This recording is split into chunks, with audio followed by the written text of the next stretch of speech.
miles an hour on this race course. We've also seen time mile per hour ratings of 1 or 2 depending on snow conditions.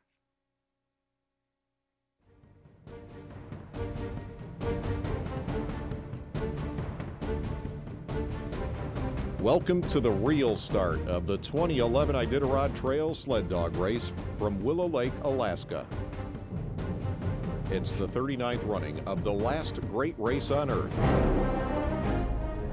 Aired live on GCI Channel 1, the Alaska Rural Communications Service, and worldwide on IditarodInsider.com. Brought to you by Anchorage Chrysler Dodge Jeep, Donlin Creek, ExxonMobil, and GCI.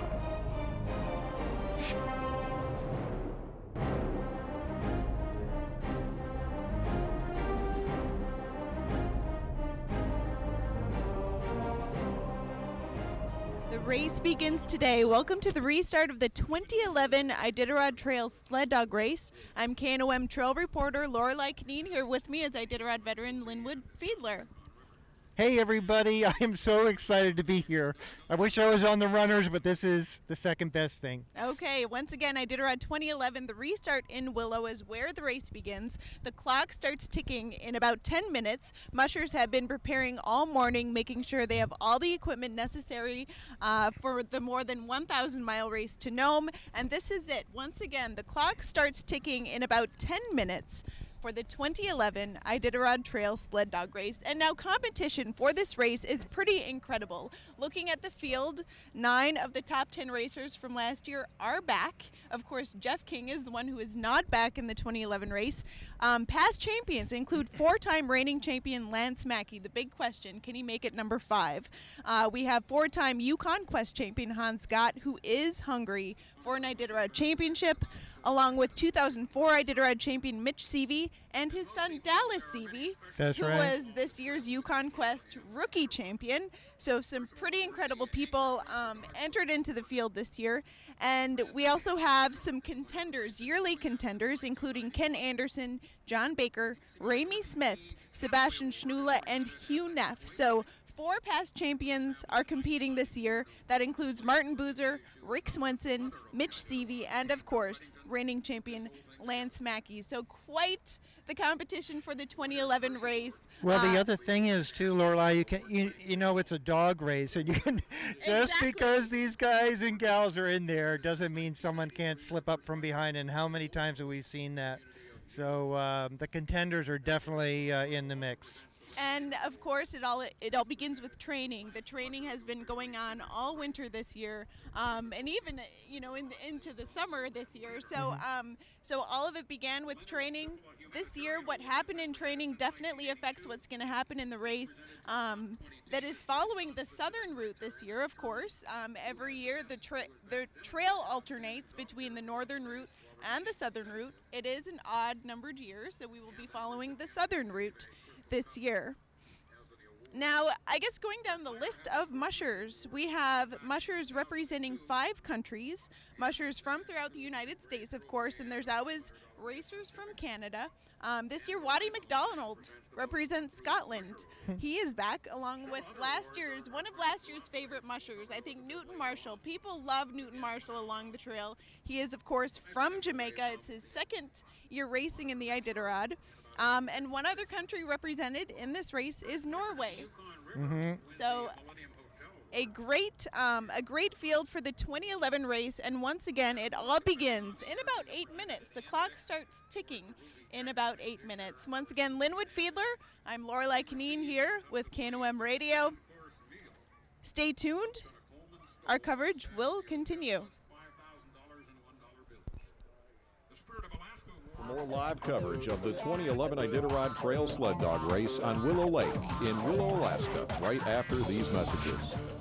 The Iditarod Insider is your only source for the most in-depth coverage of the last great race on Earth. Live streaming coverage of the start, restart, and finish. Wow, 4 in a row. Up-to-the-minute insider video-on-demand coverage of the entire Iditarod field. Exclusive real-time tracking and mapping of each team on the trail with the Insider's GPS tracker. There's only one source, one place to get reliable, concise, real-time coverage of the 2011 Iditarod. The Insider, only at Iditarod.com. Does Anchorage Chrysler Dodge Jeep have the best prices in Alaska? Does Iditarod champion Lance Mackey get excited when he wins a new Ram 4x4? Yeah! Oh, the truck! They're gonna look good in silver. Black, blue, I don't care if it's hot pink, I'd be proud to drive it. The winner's truck, Ram 4x4. Idita-sale priced at just $24,720. The official Iditarod trail sale, only at Anchorage Chrysler Dodge Jeep. Mushing and mining. We share a rich Alaskan heritage of challenge and reward. Donlin Creek is proud to sponsor and celebrate the 2011 Iditarod Sled Dog Race. And proud to be part of Alaska's modern mining industry and its contributions to the economy of Alaska. Welcome back to live coverage of the restart of the 2011 Iditarod Trail Sled Dog Race from Willow Lake in Willow, Alaska. Brought to you by Anchorage Chrysler Dodge Jeep, Donlin Creek, ExxonMobil, and GCI.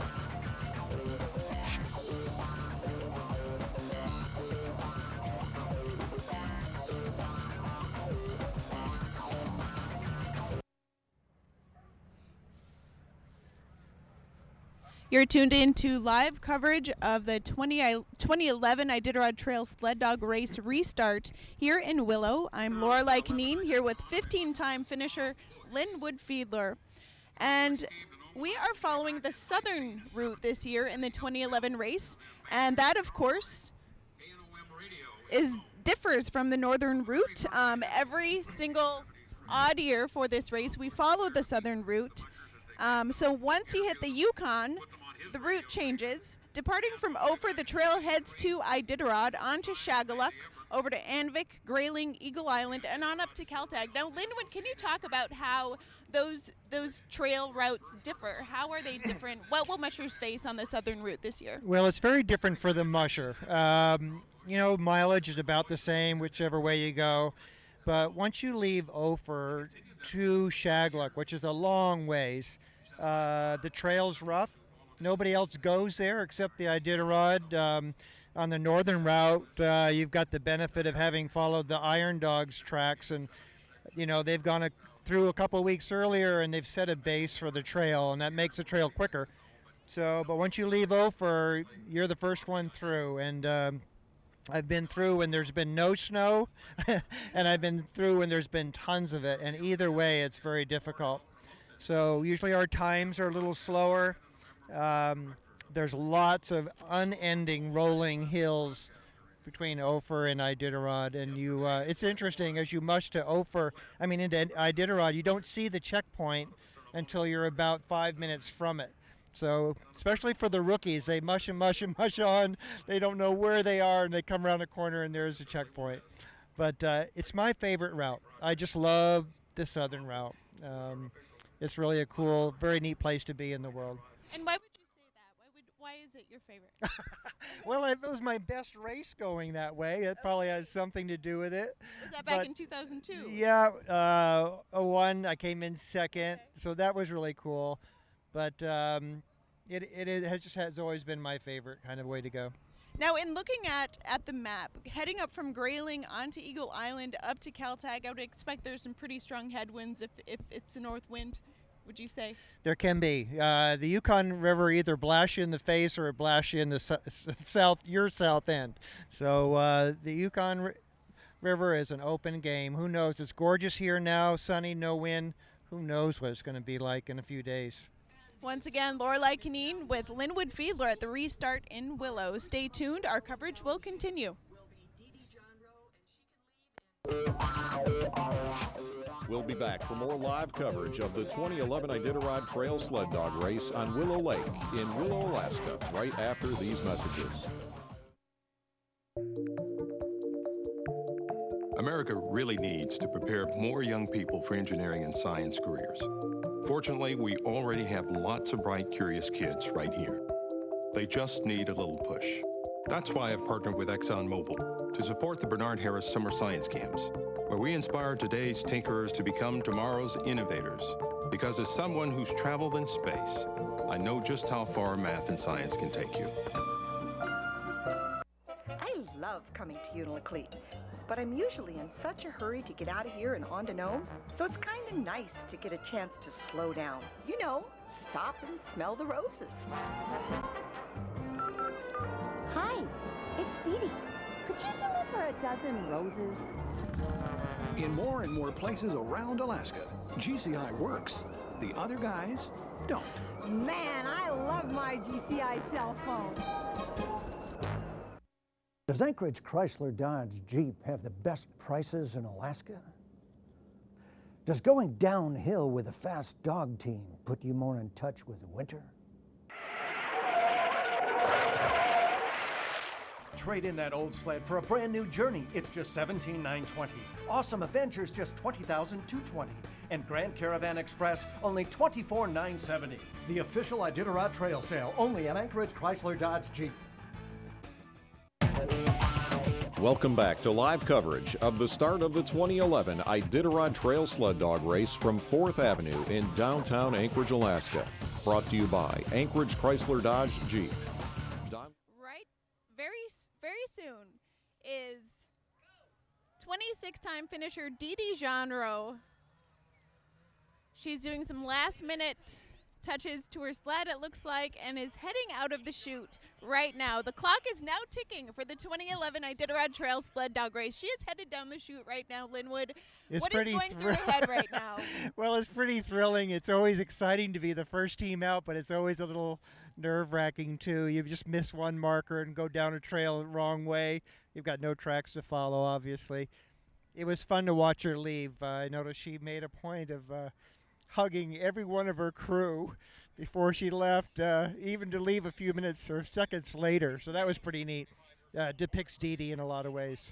Excellent. Once again, the clock is ticking. It is now ticking in the 2011 Iditarod Trail Sled Dog Race. Dee Dee Genreau of Willow, Alaska, once again finished 26 times. Scratched twice in 1999, 2007, won a number of awards in this race. I think one that people really were inspired by was in 1993 when she was the most inspirational musher. Now that's a pretty unique story, a very inspiring story, of course. Talk about that. Well, Dee Dee has just had lots of obstacles in her life. You know, she had a terrible car accident many years ago. That she survived and entered that Iditarod. She broke her hand one year, entered that Iditarod, and did real well. And of course, overcoming cancer and keep going has been a wonderful model for everybody to look at. So, and more than just a racer, she's been a mentor and a model for a lot of Alaskans. Ray Reddington's about to take off, and he's definitely one of those people to watch this year. He's been moving up in the ranks and developing a lot of maturity. I saw him a few years ago in Unalakleet, and his eyes were pretty well steeled towards the finish line, and he obviously wasn't going to come close to winning, but he's got a real competitive nature. Definitely very competitive. Once again, in 2010, last year's race, he came in 11th position, really moved up last year. I talked to him just earlier today. He said his goal is to win this race. He said, I only have to move up 10 spots. So his goal is to come in first into Nome, which would be pretty incredible to have the grandson of the late Joe Reddington Sr. Well, the thing is, you come in 10th, you are close enough now to win. And a lot of different things can happen and often do in Iditarod. So you get that little bit of flavor in your mouth. So it's, and that's why I say there's a lot of teams that have been right there, just in that top 10 to 20 that are close enough to pull off a win. Mm-hmm. And once again, this is Ray Reddington Jr.'s 10th Iditarod. He is from Wasilla, is the grandson of Joe Reddington Sr. and the son of Iditarod veteran Ramey Reddington. And leaving very soon is Trent Herbst, bib number 4. Trent Herbst is a teacher, and he says that he gets a lot of support from the school that he teaches in. Look for him. This is not his first race. Trent Herbst has ran this race before. He's leaving just very shortly in 10 seconds. His dogs look like they're ready to roll. I understand a lot of his school kids help sew the dog booties and pack his food drops. So he's obviously a person that's pretty endeared to his kids and them to him. Leaving in 15 seconds. This is his 5th Iditarod. His best finish was in 2009 in 48th position. 8, 7, 6, 5, 4, 3, 2, 1, go. And Trent is on his way to Nome. The next musher is Alan Moore, and he's the husband of Allie Zirkle. A lot of people know Allie, but Alan has kind of been the solid, steady bedrock for Allie. And Alan has been a steady bedrock for Allie in many ways, and he's an incredible musher. He's done very well in the 300-mile races. And his job, as I understand it in the kennel, is to bring up the younger dogs, get them established so Allie can maybe do a slingshot out and win the race with the mature animals. So definitely a husband-wife team that worked very well together. What's interesting about their teamwork is that he runs the B team during the Iditarod. However, he runs the A team during the preparing races, during the training races. He ran, of course, the Yukon Quest this year, while Allie ran the Yukon Quest 300. He ran the A team, and that's kind of their trend. He runs the A team until the Iditarod. Allie takes the A team, heading to Nome. So some great teamwork there. Again, this is Alan Moore's 5th Iditarod. He came in 6th in the pretty brutal Yukon Quest earlier this year. You'd kind of like to be a little mouse in the kitchen listening to who's going to run which race that year. I think Allie always trumps for the Iditarod, though. She's got that one up her sleeve. Yeah. And Alan Moore is once again shortly going to leave the starting line in Willow, heading to Nome. Alan Moore is 52 years old. Once again, running the B team. From what I understand, Alan will not be racing the 2012 race. His daughter, Bridget Watkins, will actually take the B team in the Zirkle Moore kennel next year. So, you got something up on me. I didn't have that. I learned something today. So Bridget Watkins, Alan Moore's daughter, will be taking the team next year. Alan Moore is on his way to Nome. And coming up is Newton Marshall, bib number 6. Newton Marshall, once again, one of last year's. People love to see Newton Marshall come through the checkpoints. A happy, smiley guy. People love to see him come through and wish him good luck. Again, he's wearing bib number 6. He's not new to long distance racing. 2009, he ran the Yukon Quest. 2010, he ran the Iditarod. And stay tuned as we bring you more live coverage of the Iditarod Restart in Willow. We'll be back for more live coverage of the 2011 Iditarod Trail Sled Dog Race on Willow Lake in Willow, Alaska, right after these messages. Mushing and mining. We share a rich Alaskan heritage of challenge and reward. Donlin Creek is proud to sponsor and celebrate the 2011 Iditarod Sled Dog Race. And proud to be part of Alaska's modern mining industry and its contributions to the economy of Alaska.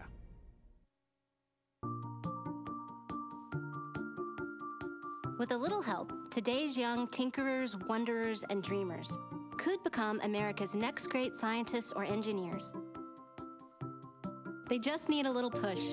That's why the National Math and Science Initiative is so important. It's dedicated to producing 10,000 new math and science teachers so we can inspire today's tinkerers to become tomorrow's much-needed innovators. Being a big city gal from Willow, you might think I'd have trouble adjusting when I get out here in rural Alaska. Truth is, I love it out here, especially now that GCI covers so much of Alaska. So I can get away from the Willow rat race and know that my GCI phones have got me connected. Hey, Dee Dee, do you mind if I take a picture? No, fine. Paparazzi, they're everywhere.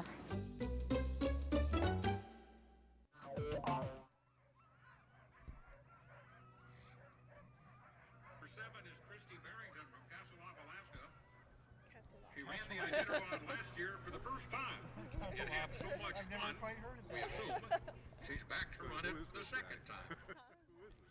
Christy's 26 years old, raised in northern Wisconsin. She worked as a All right, welcome back to the live coverage at the Iditarod Trail Sled Dog Race Restart in Willow. I'm Lorelei Canine here with Iditarod veteran Linwood Fiedler. Now, Newton Marshall just left the starting line. You saw him slapping people's hands on his way out. He's having a party already. That's the thing about Newton. Enjoying this time here in Yeah, Willow. that's a neat thing about him, and he's infectious that way. His smile, and everybody picks up on it. He's there for a really good time. So once again from St. Anne, Jamaica, Newton Marshall. Now at the starting line is Christy Barrington, who has trained with Paul Gebhardt, who won the Kuskokwim 300 this year. She trains with him in Kasilof. This is her second Iditarod. She ran her first Iditarod last year, came in 39th position, so top 40, which is a pretty competitive field, so that was a pretty great race for her. Expect that she will be a little more competitive this year, seeing this trail and having done this race at least once. Talk about that. What's it like to enter this race for a second time after seeing most of the trail? Well, I agree with what you said. I think she did really well for a rookie placement of in the mid-30s. You know, when I started this, everybody's goal was the top 20, but there's so much competition now. Really getting into the top 30 is a huge leap. So anyway, I think she did awesome, and she's certainly working with one of the best, being Paul. So it'll be interesting to see how she does this year. Absolutely. Once again, Christy Barrington from Kasilof. This is her second Iditarod. She is on her way to Nome. Well, now we got a poor guy from Colorado we're going to beat up and introduce him to Alaska, Chris Hoffman. So anyway, you know, it's his rookie year. I remember when I came up from Montana, and I had raced many races outside, but coming up here was a whole different ball game, and I knew it. It was pretty much excited and pretty much petrified at the same time. So I kind of wonder if he's feeling those same feelings. Talk about that. What's it like to be a rookie coming to Willow, having to put your sled together, make sure you have all your equipment? What's going through his mind right now? Well, everything's harder because you're doing it from outside. Food drops are more difficult. Even if you come up, you know, just putting the pieces are more difficult because you haven't done it before. The other thing, as far as the trail is concerned, a lot of times the trail will get blown in and there is no marker. It got long time knocked over, and there's snow drifting in, and you don't know where to go. Where a veteran person knows, hey, I just got to stay to the right side of this valley, and I'll pick up the trail in a while. I'll just kind of keep my course. As a rookie, you have no clue. So anyway, as I say, we pretty well beat up the rookies the first year usually. And our first rookie in the 2011 Iditarod, leaving the starting line in 15 seconds, is Chris Hoffman from Steamboat Springs, Colorado, wearing bib number 8. He's 34 years old, from South Dakota, now living in Colorado. 4, 3, 2, 1, go. And there he goes, Chris Hoffman, leaving Willow on his way to Nome. I remember when I left my rookie year, I gave my wife a big hug and a kiss, and I looked up and she was crying. So I think she didn't know if she'd ever see me again. So anyway. I doubt she's the only wife who's done that. Yeah, no, that's probably true. And wearing bib number 9, coming up to the starting line, is Zoya Denier from Paxson, Alaska. She has finished this race before. In 2008, she came in 53rd position with a time of 12 days, 1 hour and 57 minutes. She's 34 years old. An interesting thing about Denier is that she worked as an international runway model for 12 years. And that was a big story, of course, last year, seeing photos of her as a model in all the papers. She's proved to be pretty tough, having finished this race once already. I'd say she's probably the toughest runway model you'd ever want to meet. Yep, she works with, and she's actually married to John Schandelmeyer, of course, a race veteran, to the Iditarod. She met her husband in 2003. They together founded a rescue and rehabilitation kennel for unwanted sled dogs. So turned her love of dog mushing into a kind of rescue operation there. That's a wonderful thing she and John have done, and they've been very adamant about that, of taking other dogs' teams' rejects and spending more time and bringing the best out of those animals. So it's my hat's off to both of them in doing that. Once again, Zoya Denier from Paxson, Alaska, about to leave the starting line in Willow. The dogs look ready to go. They're pulling on their harnesses, leaving in 10 seconds, wearing bib number 9. Once again, Zoya Denier. It's a wonderful feeling when you pull that hook, you know. Your eyes go up and down the team. You watch your leaders, make sure they're not tangled at all. And then you go out of this long chute across Willow Lake. There are thousands of people here, people screaming all by you. And here you've been training all winter by yourself, out in the wilderness, out on your trails, not a person around. And now your 16 dogs have all these humans screaming and waving their hands at them. So the first little bit getting across this lake, particularly the mushers really watching their team, getting ready to put the snow hook in, run up and move a dog around if they need to, if they had any problems at all. Right, I imagine it's pretty overwhelming for the dogs to leave the chute, seeing all these people. They don't train in these conditions, of course. This is something pretty new to them. And coming up to the starting line is bib number 10, Robert Bunsen from Anchorage. This is his 13th Iditarod. He lives the mushing lifestyle, doesn't he? He does, yep. He's been around it a long time. He's a really sweet guy. I've been around him a lot. He's had some rough races. Tough things happen to him over the years. But, you know, that happens to you. You go to know him enough times with a dog team and something's going to go really wrong. And again, this is his 13th Iditarod.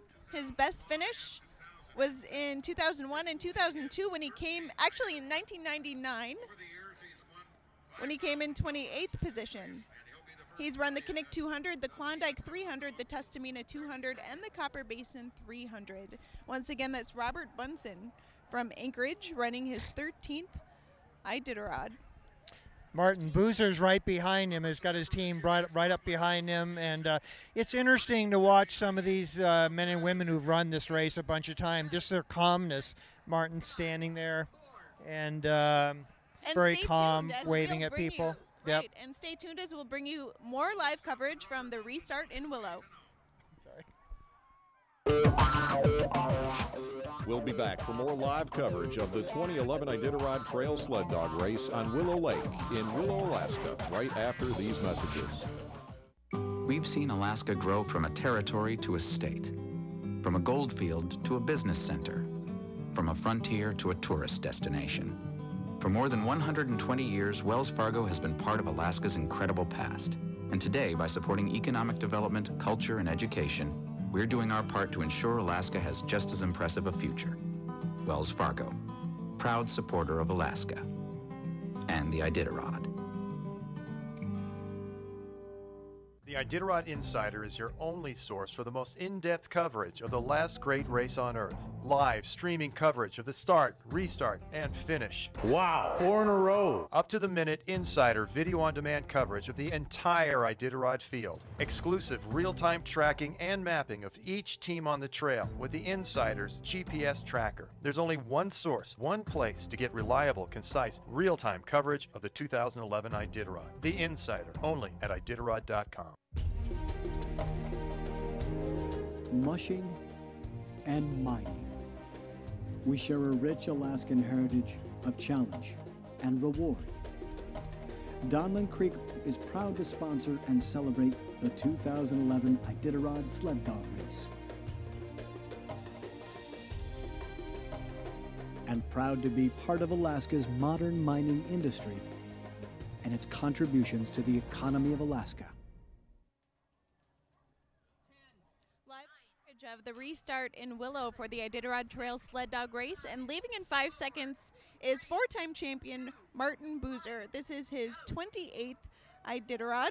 He holds the record for the fastest Iditarod, completing the race in 8 days, 22 hours, 46 minutes, and 2 seconds. That's true. Nobody's beat that yet, and you know, you can't take anything away from Lance Mackey, but Martin has got the time. So, and this year, you know, this looks, on this end, it looks like a fast race. Who knows what it'll be like on the Yukon River. Things can certainly change, but on this end of the race, right now, the trails are hard and fast, so maybe it'll be Martin's year. It may be, and then once again, he has more consecutive Iditarod finishes than any other musher. 24 finishes from 1986 to 2009. Four-time champion Martin Boozer has left the starting line on his way to Nome. He came in 4th in the Cusco 300 earlier this year. Melissa Owens is about to take off, and she's certainly a favorite of Nomites and people along the coast. And she's a wonderful young person, got a lot of drive, a lot of focus, and really for her age, it's pretty remarkable. This is not typically a young person's race, and it's interesting to watch her mature and develop. And her goal this year is to finish the race. I talked to her a few days ago. She's going to rebuild her kennel after this year, kind of start from scratch, rebuild a kennel. So expect her in a few more years after she has, you know, matured some dogs and grown her kennel. She is the 2005 Junior Iditarod champion, so she proves that she can, you know, run the mid-distance races and be successful. This is her 3rd attempt at the Iditarod. She finished in 30th position in 2008. Again, that's Melissa Owens, originally from Nome, now living in Wasilla.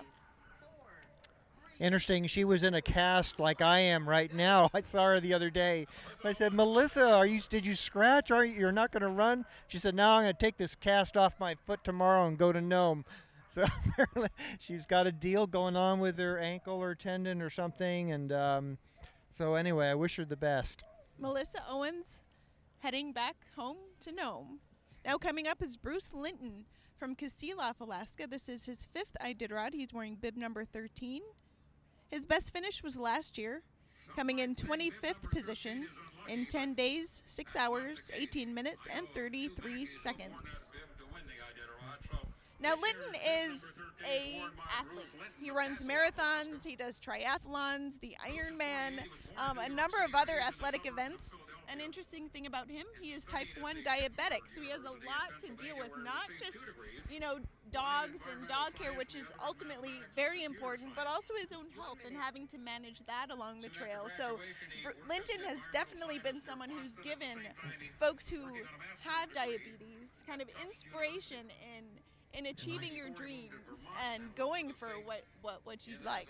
Well, isn't it interesting that in a lot of sports, not just Iditarod, but the Olympics or baseball or football, that there's a lot of superb athletes that really deal with a lot of physical disabilities or have overcome things that are just tremendous. And it really tells you a lot about their mental, how they look at life, how they overcome difficulties, and how they're able to focus and continue to achieve really fantastic things. And Bruce Linton, his best finish last year in 25th position. Once again, the competition in these races the past few years has been so tight. So to come in 25th is a pretty remarkable feat. Just finishing this race is a remarkable feat. To come in the top 30 is pretty remarkable. So Bruce Linton on his way to Nome, bib number 13, his 5th Iditarod. And coming up, we have Nicholas Pettit, who lives in Girdwood, Alaska. He's a rookie, the 2nd rookie, who will be entering the 2011 trail. His handlers are pulling up the dogs to the starting line. And you'll notice most of his dogs are white. Yes. And that's because they are from the famous Jim Lanier team and Northern Whites Kennel. And Jim has historically run almost if not always, a whole complete white team, or mostly white. So I asked Jim, I said, how do you tell these dogs apart? Because they're all little white tails and white rear ends from the back. But he knows every single one, and they, of course, all have their own personalities. So Nicholas is jumping in for Jim and helping that team get to know him while Jim has hip surgery. And I guess I have a question. Will Nicholas take his place then in Nome? Will he sing for us at the banquet? Now, Jim Lanier is someone who traditionally sings for those who tune into the banquet and for those who go to the banquet. Lanier gifts us with song. Yeah, exactly. I don't think he can meet that standard. Okay. Once again, Nicholas Pettit wearing bib number 14 from the Jim Lanier Northern Whites Kennel. Years he's stopped into Chugach Express, always wanted to hang out with the dogs and show off his, as he says, scooping skill. Pettit is 31 years old. He'll be leaving in 30 seconds. He's run the Sheep Mountain 150, the Gin Gin 200, and the Copper Basin 300, once again with the nearly all-white dog team. I wonder what that's like in whiteout conditions. Come into Nome and it's blowing like crazy and you go, where's my team? 5, 4, 3, 2, 1, go. And there he goes, Nicholas Pettit on his way to Nome. Our next musher is a Kiwi from New Zealand. Bob Story, is that how I pronounce the last name? Yes, Bob Story. Bob Story's heading to the starting line wearing bib number 15. It's incredible how the handlers can just take care of this and nicely bring the teams up to the starting line. Bob Story lives in Willow, a 65-year-old rookie raised in New Zealand. He graduated from the Royal Military College of Duntoon, Australia. He's now retired and has moved to Willow. He moved here in 2009 to prepare for the 2011 Iditarod. So he's now, I guess, living a dream with the 2011 Iditarod. He's been mushing since 2001. He's married to Marilyn, and he has one adult son, Robert.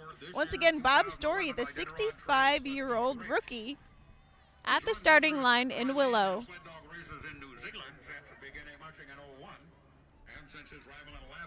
It's fairly warm today. It's just, you know, it's fairly comfortable for us, which means it's pretty warm for the dogs.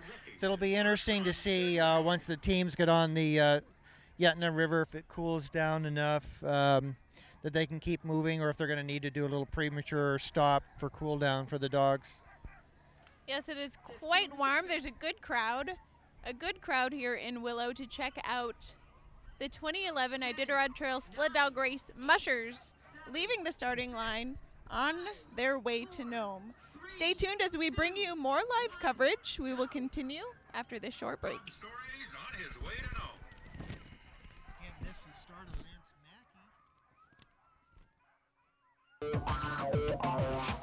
We'll be back for more live coverage of the 2011 Iditarod Trail Sled Dog Race on Willow Lake in Willow, Alaska, right after these messages.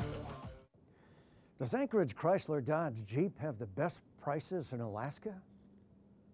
Does Iditarod champion Lance Mackey get excited when he wins a new Ram 4x4? Yeah! Oh, the truck! They're gonna look good in silver. Black, blue, I don't care if it's hot pink, I'd be proud to drive it.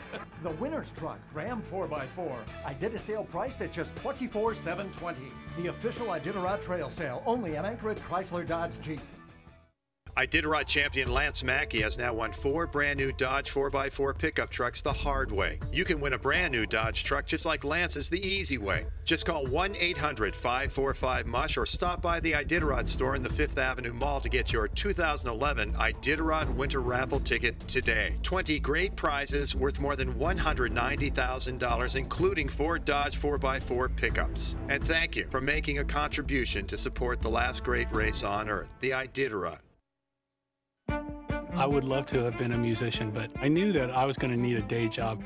We actually have a lot of scientists that play music. The creativity, the innovation, there's definitely a tie there. One thing our scientists are working on is carbon capture and storage, which could prevent CO2 from entering the atmosphere. We've just built a new plant to demonstrate how we can safely freeze out the CO2 from natural gas. It looks like snow. It's one way that we're helping provide energy with fewer emissions. Welcome back to live coverage of the restart of the 2011 Iditarod Trail Sled Dog Race from Willow Lake in Willow, Alaska. Brought to you by Anchorage Chrysler Dodge Jeep, Donlin Creek, ExxonMobil, and GCI.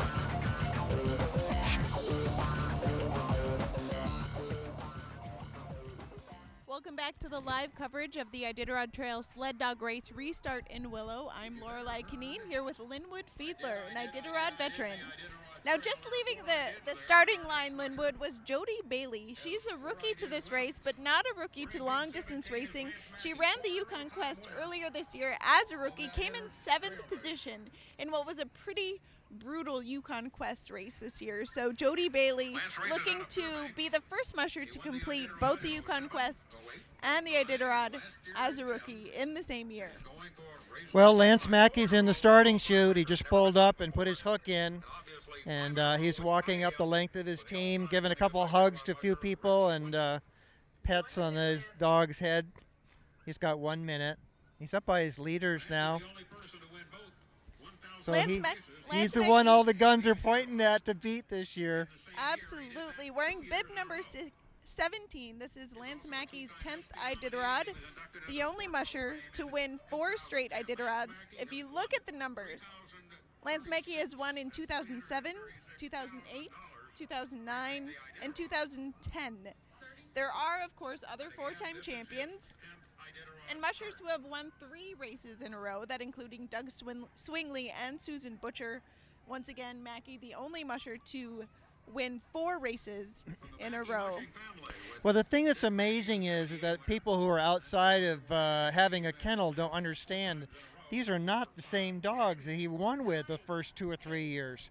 It's a whole different set of animals. So for a person to be able to not just manage the race, not just manage the competition, but also to manage the kennel so that dogs coming up are champion dogs.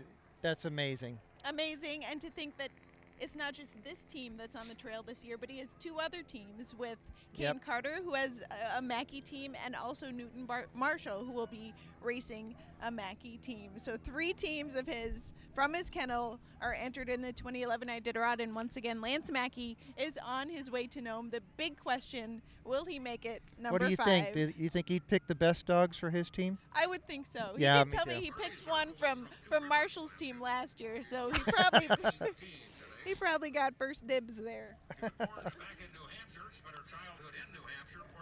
Here comes Allie.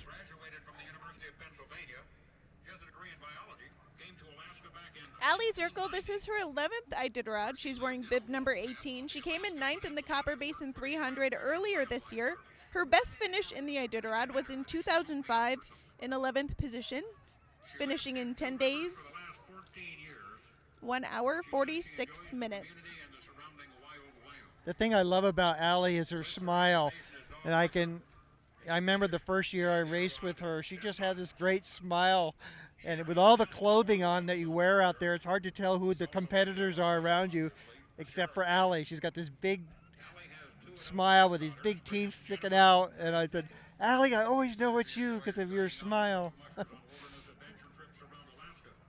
Allie Zirkle, she has won the Yukon Quest.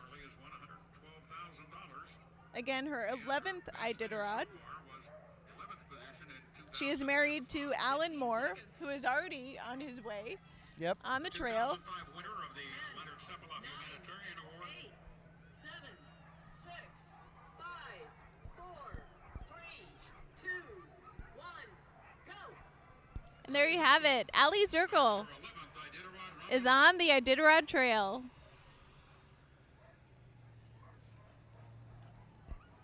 And coming up, we have Angie Taggart, who is a rookie to this race, wearing bib number 19. It's interesting to see the personalities of these teams of dogs. Some dogs come to the chute and they're excited and ready to go. Others are going, oh my gosh, what'd you put me into, boss? Some mushers, they look a little nervous, you know. Others walk up real calm, you know. It's interesting to see from this point of view the different demeanors of mushers and their dogs. Now, you've done this race a number of times. Is there ever a point where you're not nervous coming to the restart? I can't imagine. I can only speak for myself. I'm usually pretty calm, but I also chew on a couple Tums in the morning. Once you're out of the chute and you're down the trail 30 miles or so. You just kind of get into the rhythm. You go, okay, now everything's good. We're moving. But I think the thing that I would always worry about is just something going wrong. A dog's foot getting stepped on, being brought up to the line, or something like that. The dogs get real excited. Sometimes they can pick an argument with each other, and now all of a sudden you've got to drop a dog right at the start. So it's like you can't win a race at the start, but you can certainly lose it. So it's just getting through here, out of the starting chute in one piece and down the trail. And once again, soon to see She is excited. She's like lifting her hands up in the air. Yoo-hoo! There she goes. She's been working for this race for a long time. She's really wanted to go to Nome with a dog team. It's been a long preparation for her. Look at her. She is excited. Angie Taggart. She's going, I can't believe it. It's really happening. She began mushing in 2001, won a handler for Dee Johnroe. Once again, Angie Taggart is on her way to Nome. Coming up, bib number 20, Kelly Griffin. Great to see Kelly in this race. She is a Yukon Quest musher. She's ran that race a number of times. It's great to see Kelly back in the Iditarod. This is her third Iditarod. She first raced this in 2005, again in 2008, took a break and is back for 2011. She began her mushing career about 30 years ago. She's from Wasilla. Earlier this year, she came in 5th in the Yukon Quest. And an interesting thing I heard her say about that race was that in training, you know, the Yukon Quest, there's a number of mountains they have to climb. She trained her dogs to run uphill. And that was very important to her because that is something they face year after year in the Yukon Quest. Of course, they also face it in the Iditarod. There's a number of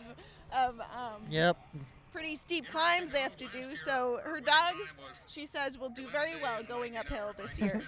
I remember my rookie year, I came up from Montana and I thought, oh, the Iditarod's going to be pretty flat. You know, I got the Yukon River and the coast.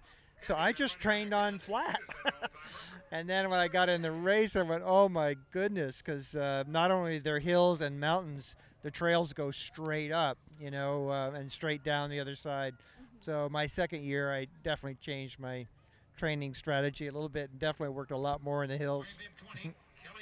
Kelly Griffin, bib number 20, is getting on her sled right now, getting on her runners, leaving in about 10 seconds. 7, 6, 5, 4, 3, 2, 1, go. Kelly Griffin on her way to Nome. Stay tuned for more live coverage. We will be back. We'll be back for more live coverage of the 2011 Iditarod Trail Sled Dog Race on Willow Lake in Willow, Alaska, right after these messages.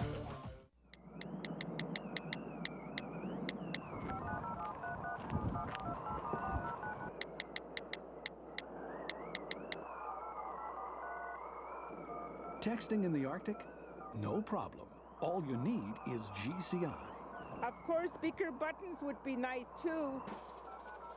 For calling, texting, and just staying connected, GCI Wireless works all over Alaska, in places the other guys don't. Does Anchorage Chrysler Dodge Jeep have the best prices in Alaska? Does going downhill with a fast dog team put you more in touch with winter?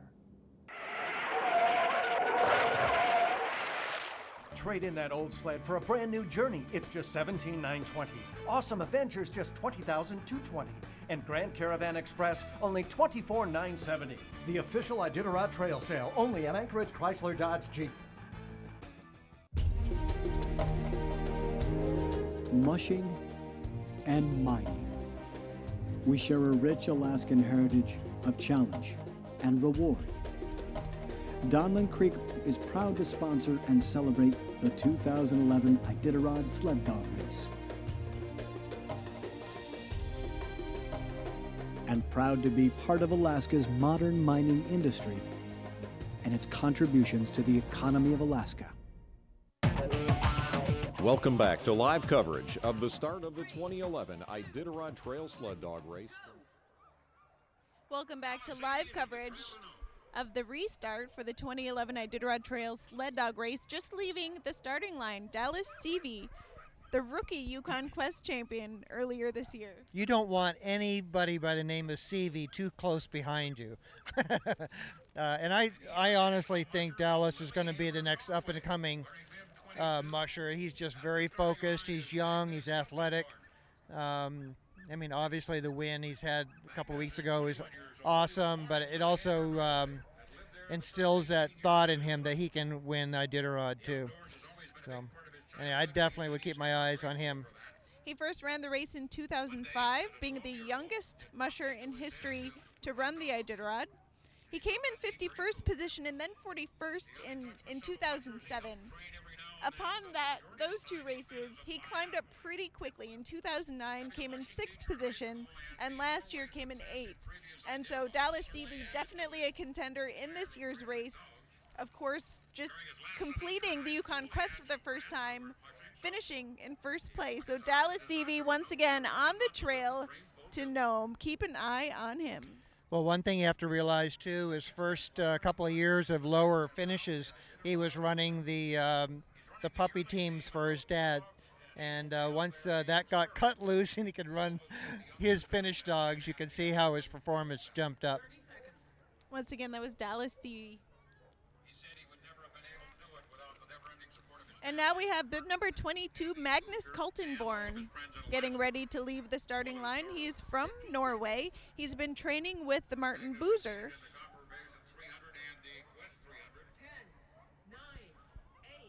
He has completed the Copper Basin 300 and the Yukon Quest 300. Wearing bib number 22, Magnus Kaltenborn is leaving the starting line in Willow.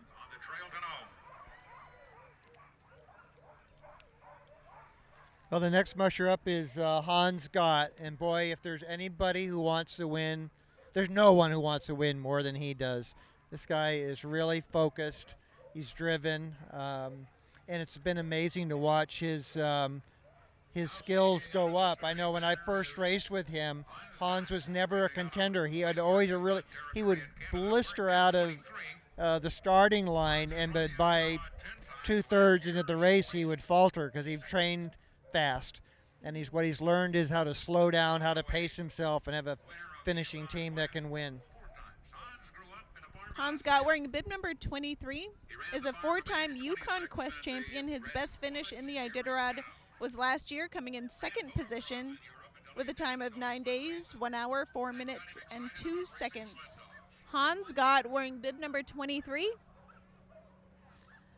is patting down his dogs right now, running up and down the line. Once again, he trains his dogs to run fast between checkpoints. He has that style. There's different styles of racing. You have the Hans Gott teams, the Martin Boozer type teams. Martin Boozer was one of the first to kind of run fast, rest long, run fast, rest long. There's other mushers who run slower, rest less, run slower, rest less. Now, Gott's one of the guys who will run faster and rest longer. Well, the trail will play into that. You spend all year developing your team and how you're training them, and you can't change that the last second because of trail conditions. So if you get slow trail, the slower moving team that can rest less will do better than this team that's been trained real fast. So if we get a hard, fast trail, it's going to favor those people who have trained quicker. It's all a guessing game out there. And Hans Gott has just left the starting line in Willow. The clock is ticking in his 2011 race. Once again, very hungry for a championship this year. And right now we have bib number 24, Billy Snodgrass, a veteran to this race.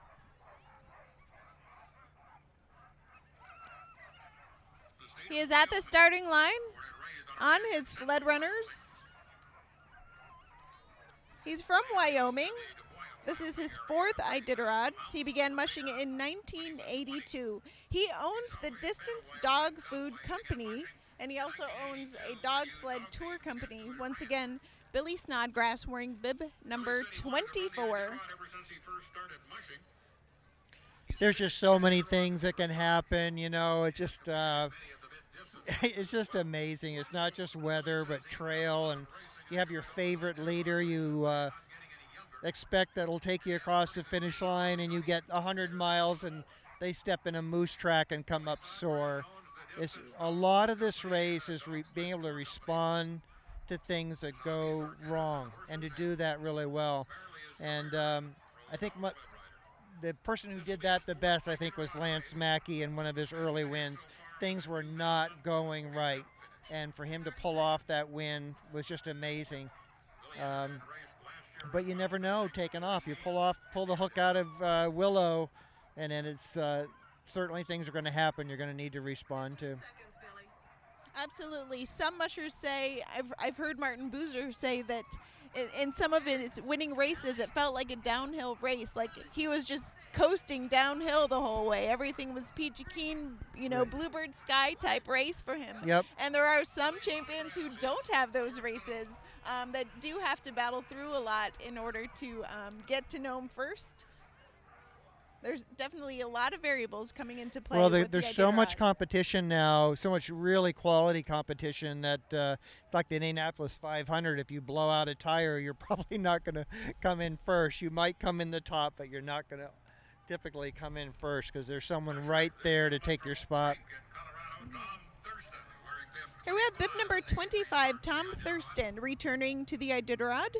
This is his third Iditarod. In 2009, he came in 44th position with a time of 14 days, 3 hours, and 36 minutes. He's 40 years old, is a general contractor, again from Oak Creek, Colorado, wearing bib number 25. He's competed in the 350-mile race to the sky 3 times and the Seeley Lake 200 2 times. He won each race once.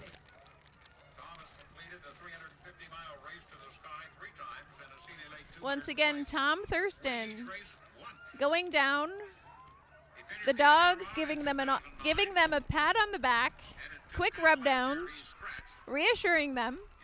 They look ready to go, ready to head down the trail. Now the trail is what they're used to. Again, Linwood. The trail is where they kind of feel at home. This is a little out of the norm with the people and the sounds. It is, especially right here at the start. And even once the teams get on the Yetna River, there's a lot of bonfires and parties. And into tonight, there'll be people in cabins and stuff they'll come around the corner and there'll be a big bonfire. Yeah, so a lot of people checking out this race. Stay tuned to get more of the action from the starting line in Willow. Stay tuned for more coverage.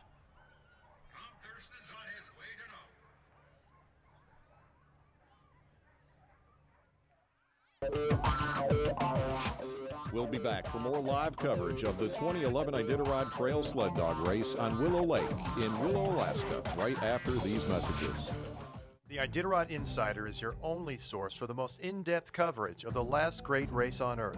Live streaming coverage of the start, restart, and finish. Wow, 4 in a row. Up-to-the-minute insider video-on-demand coverage of the entire Iditarod field. Exclusive real-time tracking and mapping of each team on the trail with the Insider's GPS tracker. There's only one source, one place to get reliable, concise, real-time coverage of the 2011 Iditarod. The Insider, only at Iditarod.com.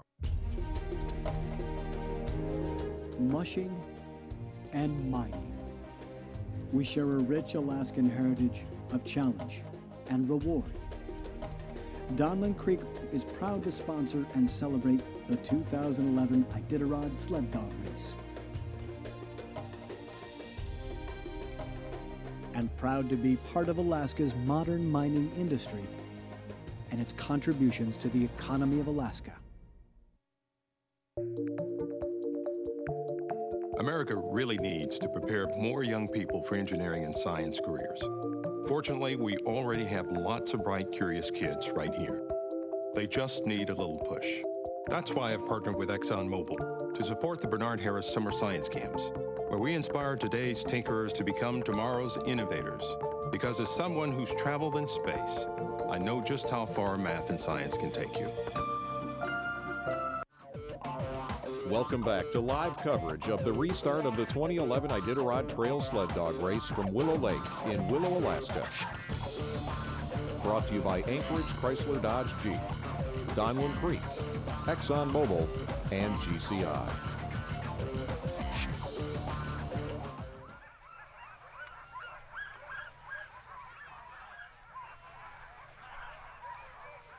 Welcome back to live coverage of the Iditarod Trail Sled Dog Race Restart in Willow. I'm Lorelei Kneen here with veteran Linwood Fiedler. You're not the first. You're the very first person that ever messed up my name. 27 is racing out of Cantwell, Alaska. I messed up my own name.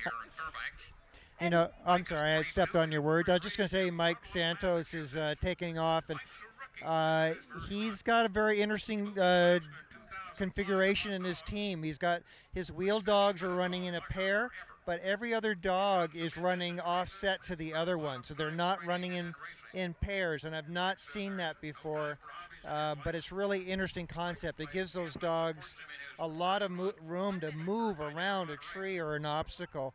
So anyway, if you're on the trail, take a look at this configuration that he's got in the team. It'd be interesting to see if other mushers pick up on this style later. And once again, that's Mike Santos wearing bib number 7. He is a rookie to this race from Cantwell, Alaska. He is from Massachusetts, moved to Alaska, like many mushers who run this race moved to Alaska. He moved in 2005 specifically to run dogs, and is entered in his first Iditarod race.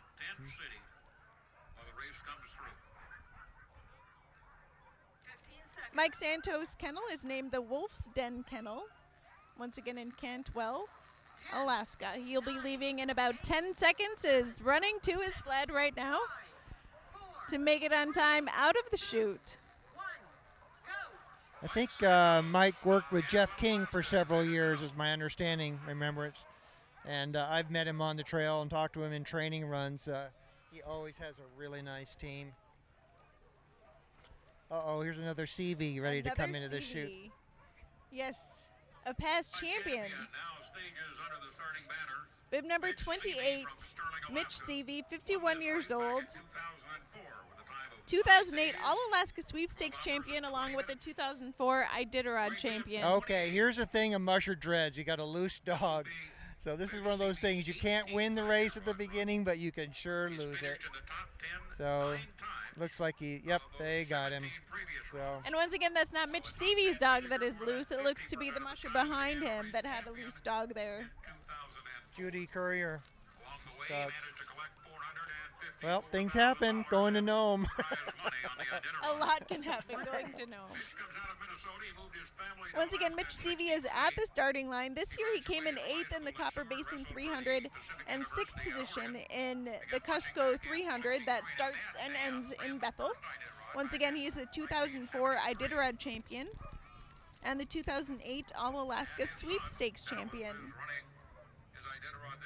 Well, the CV family is pretty amazing. I mean, there's 1, 2, 3 generations of very competitive mushers. They've really kept it in the family, and talk about a wealth of information in a doggy family. And it's neat to see that pass on to their kids. Absolutely. Mitch CV getting prepared to leave the starting line in Willow. In about 15 seconds, he'll be leaving. He has his trail dragger sled with him. You know, and the first time I saw one of those, I thought, you will never find me in one of those. I'll never. Now I own 2. They're great, man. If you're over 40, they are the thing. I have a question about that, Linwood. Do you think there's some mushers who will use that sled kind of on the run out of the Alaska range. Is this something that perhaps, a trail dragger through the Alaska range, is that something you would suggest? Well, it depends on your, it's a great question. I grew up skiing. I skied and I competitively skied. I ski jumped. So that whole sense of skiing comes real natural to me. And so I feel comfortable in a tail dragger. And I went over the Alaska range with it just fine, never fell. But it handles differently. And you're not behind a sled, you're in a sled. So when you do tip over, it's a whole different ball game. And there's definitely potential of getting your leg caught underneath the tail, the seat of the sled, and getting drug and not being able to pull yourself out. So someday somebody's going to get real hurt in one, but there's a lot of pluses to them. They're very steerable because your body weight is up forward like on a pair of skis. I really like them, so you always see me in one now, but I'm over 40 too. So. And of course, one of the big benefits is that you get to rest a little bit, sit down on the sled. Well, we've been using seats for a long time, but typically before it was a fold-down seat with a bicycle seat in it, and that helped get weight off your feet, but you don't really relax. And these tail draggers, when you sit, your whole body can relax for a moment, and even if it's just a 2-minute sit down on a river, it is a rest period for you. So I think Martin said it added 5 years to his mushing career, and I'd ditto that. Excellent. Now at the starting line, just about to leave, is Judy Courier, wearing bib number 29. She's finished 4 Iditarods.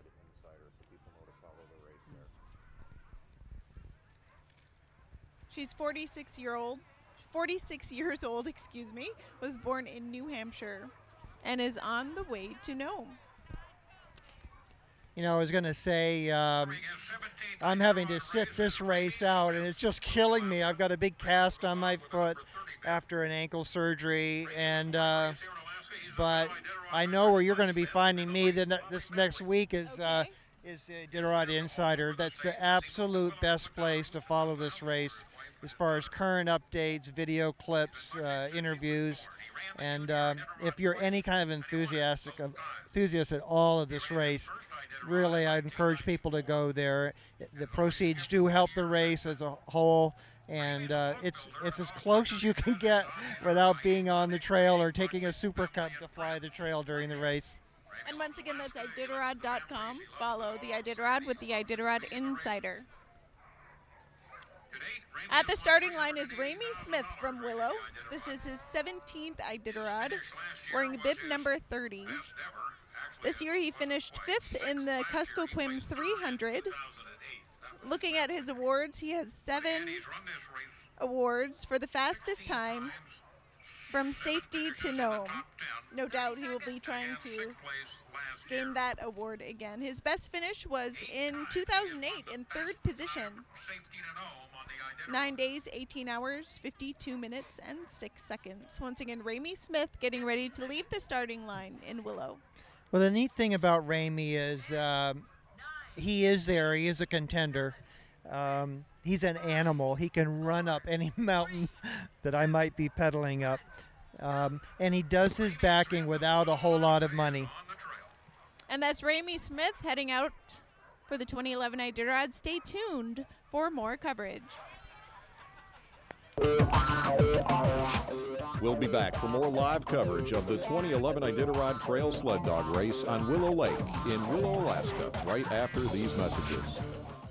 Iditarod champion Lance Mackey has now won 4 brand new Dodge 4x4 pickup trucks the hard way. You can win a brand new Dodge truck just like Lance's the easy way. Just call 1-800-545-MUSH or stop by the Iditarod store in the 5th Avenue Mall to get your 2011 Iditarod Winter Raffle ticket today. 20 great prizes worth more than $190,000, including 4 Dodge 4x4 pickups. And thank you for making a contribution to support the last great race on Earth, the Iditarod. We've seen Alaska grow from a territory to a state, from a gold field to a business center, from a frontier to a tourist destination. For more than 120 years, Wells Fargo has been part of Alaska's incredible past. And today, by supporting economic development, culture, and education, we're doing our part to ensure Alaska has just as impressive a future. Wells Fargo, proud supporter of Alaska and the Iditarod. I love coming to Unalakleet, but I'm usually in such a hurry to get out of here and on to Nome, so it's kind of nice to get a chance to slow down. You know, stop and smell the roses. Hi, it's Dee Dee. Could you deliver a dozen roses? In more and more places around Alaska, GCI works. The other guys don't. Man, I love my GCI cell phone. 8, 7, 6, 5, 4, 3, 2, coverage of the 2011 Iditarod Trail Sled Dog Race. I'm Lorelei Canine, KNOM's reporter, here with Linwood Fiedler. And coming up, the next 5 racers, pretty impressive. Sebastian Schnula is on his way to Nome. He just left. Coming up, we have Scott Jansen, followed by Jerry Willimitzer, Paul Gebhardt, and Hugh Neff. So a big lineup the next 4 mushers or so, along with Jessica Hendricks and Karin Hendrickson coming up in a few minutes. Yeah, these guys are all buddies too, you know, they race together and it's competitive, but you know, I've been around these guys. They enjoy each other, they tease each other on the way up to Nome and that sort of thing. So I bet it'll be neat for them to be kind of tight together right off from the start. And the other thing is too, they can keep an eye on each other. They're not spread apart in the field. That first day you can get a little lost of where the heck am I in comparison to my competitors. So Sebastian Schnula just left, wearing bib number 31. This is his 7th Iditarod. He's in it to win it. His finish in 2009 was his best in 2nd position. He came in 2nd place in the Yukon Quest earlier this year and in 12th position in the Kuskokwim 300. Now at the line is Scott Jansen, wearing bib number 32. Scott Jansen is a rookie this year.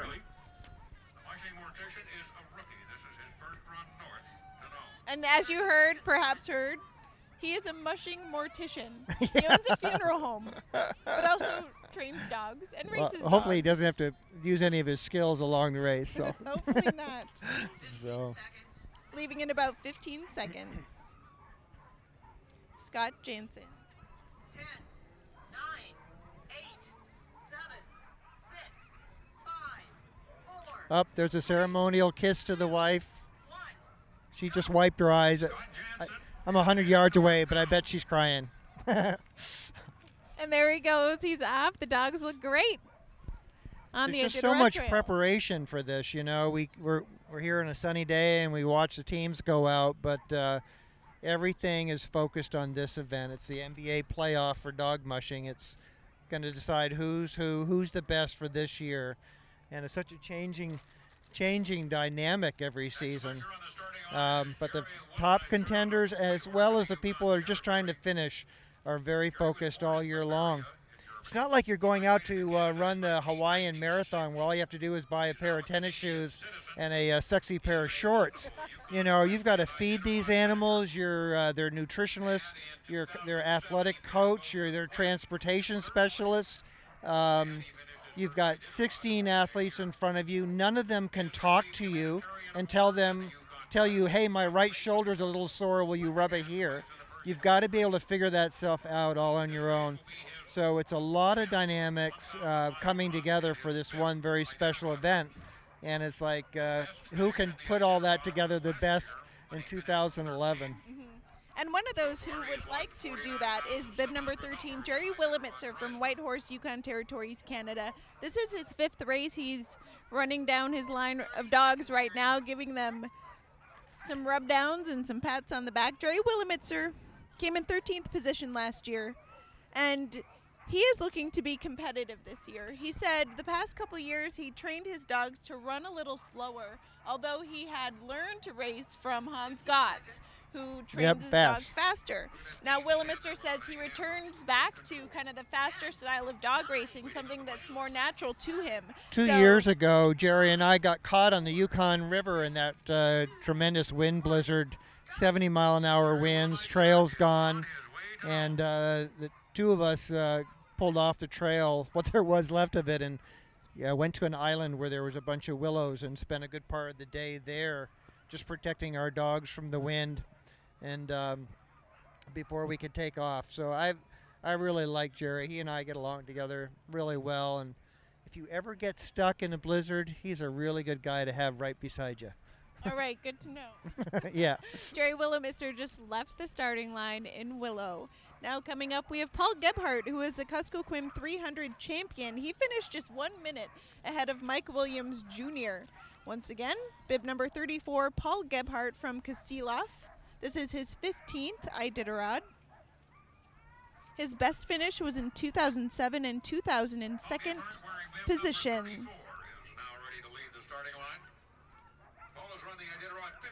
Gebhardt won a big race with the Kuskokwim 300, bested a lot of Iditarod contenders and champions. Martin Boozer, John Baker, Mitch Seavey, they were all entered in that race. And Paul Gebhardt found himself coming in first place into Bethel that race. Well, So he's a great musher race for him. it's been interesting to watch him too in his training. He used to train long and slow, and he's learned how to train fast. And I'd say in the last 5 years or so, he's really picked up the speed in his training and his dogs. And Paul Gebhardt, of course, his protege, is the musher who is Christy Barrington. So he has a couple teams entered into the 2011 Iditarod. He's leaving in about 5 seconds, heading to his sled. He's cool and calm. He's done this before. There's That's the a kiss. big hug from the wife. Paul Gebhardt leaving the starting line in Willow. And here we have Hugh Neff wearing bib number 35, wearing the cat in the hat. Yep. It's all about looking good, you know. Who cares where you finish? It's how you look at the start. Hugh Neff looks to have a pretty good time every race. You know, Iditarod, you see him at the checkpoints, and he seems to be enjoying himself. Of course, is competitive. This is his 8th Iditarod. He finished 8th in the Kuskokwim 300 earlier this year, was withdrawn from this year's Yukon Quest. His best finish was last year in 9th position with a time of 9 days, 10 hours, 52 minutes, and 24 seconds. Hugh Neff now lives in Tok, Alaska, has moved to Alaska, grew up in Chicago and dreamed of running the Iditarod after reading a book. I noticed he's got one of the smaller sleds at the start today. All the sleds have been bigger, a bunch of the tail dragger sit-down sleds. His sled's pretty small, so I think, you know, he came in, 9th last year. He's got his target on placing certainly better, and looks like he's packed a pretty light sled this year. Once again, that is Hugh Neff, wearing bib number 35.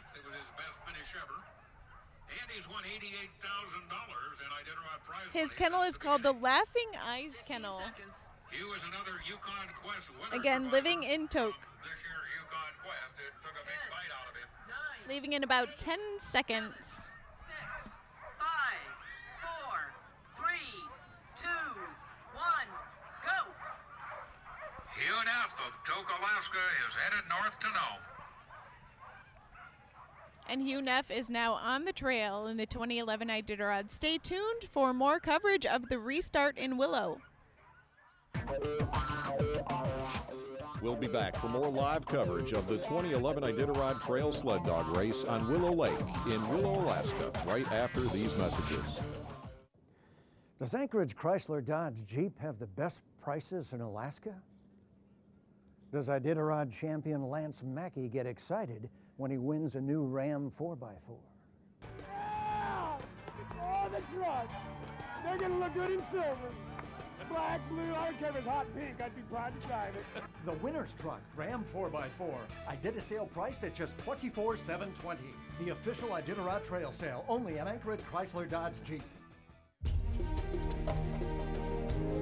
Mushing and mining. We share a rich Alaskan heritage of challenge and reward. Donlin Creek is proud to sponsor and celebrate the 2011 Iditarod Sled Dog Race.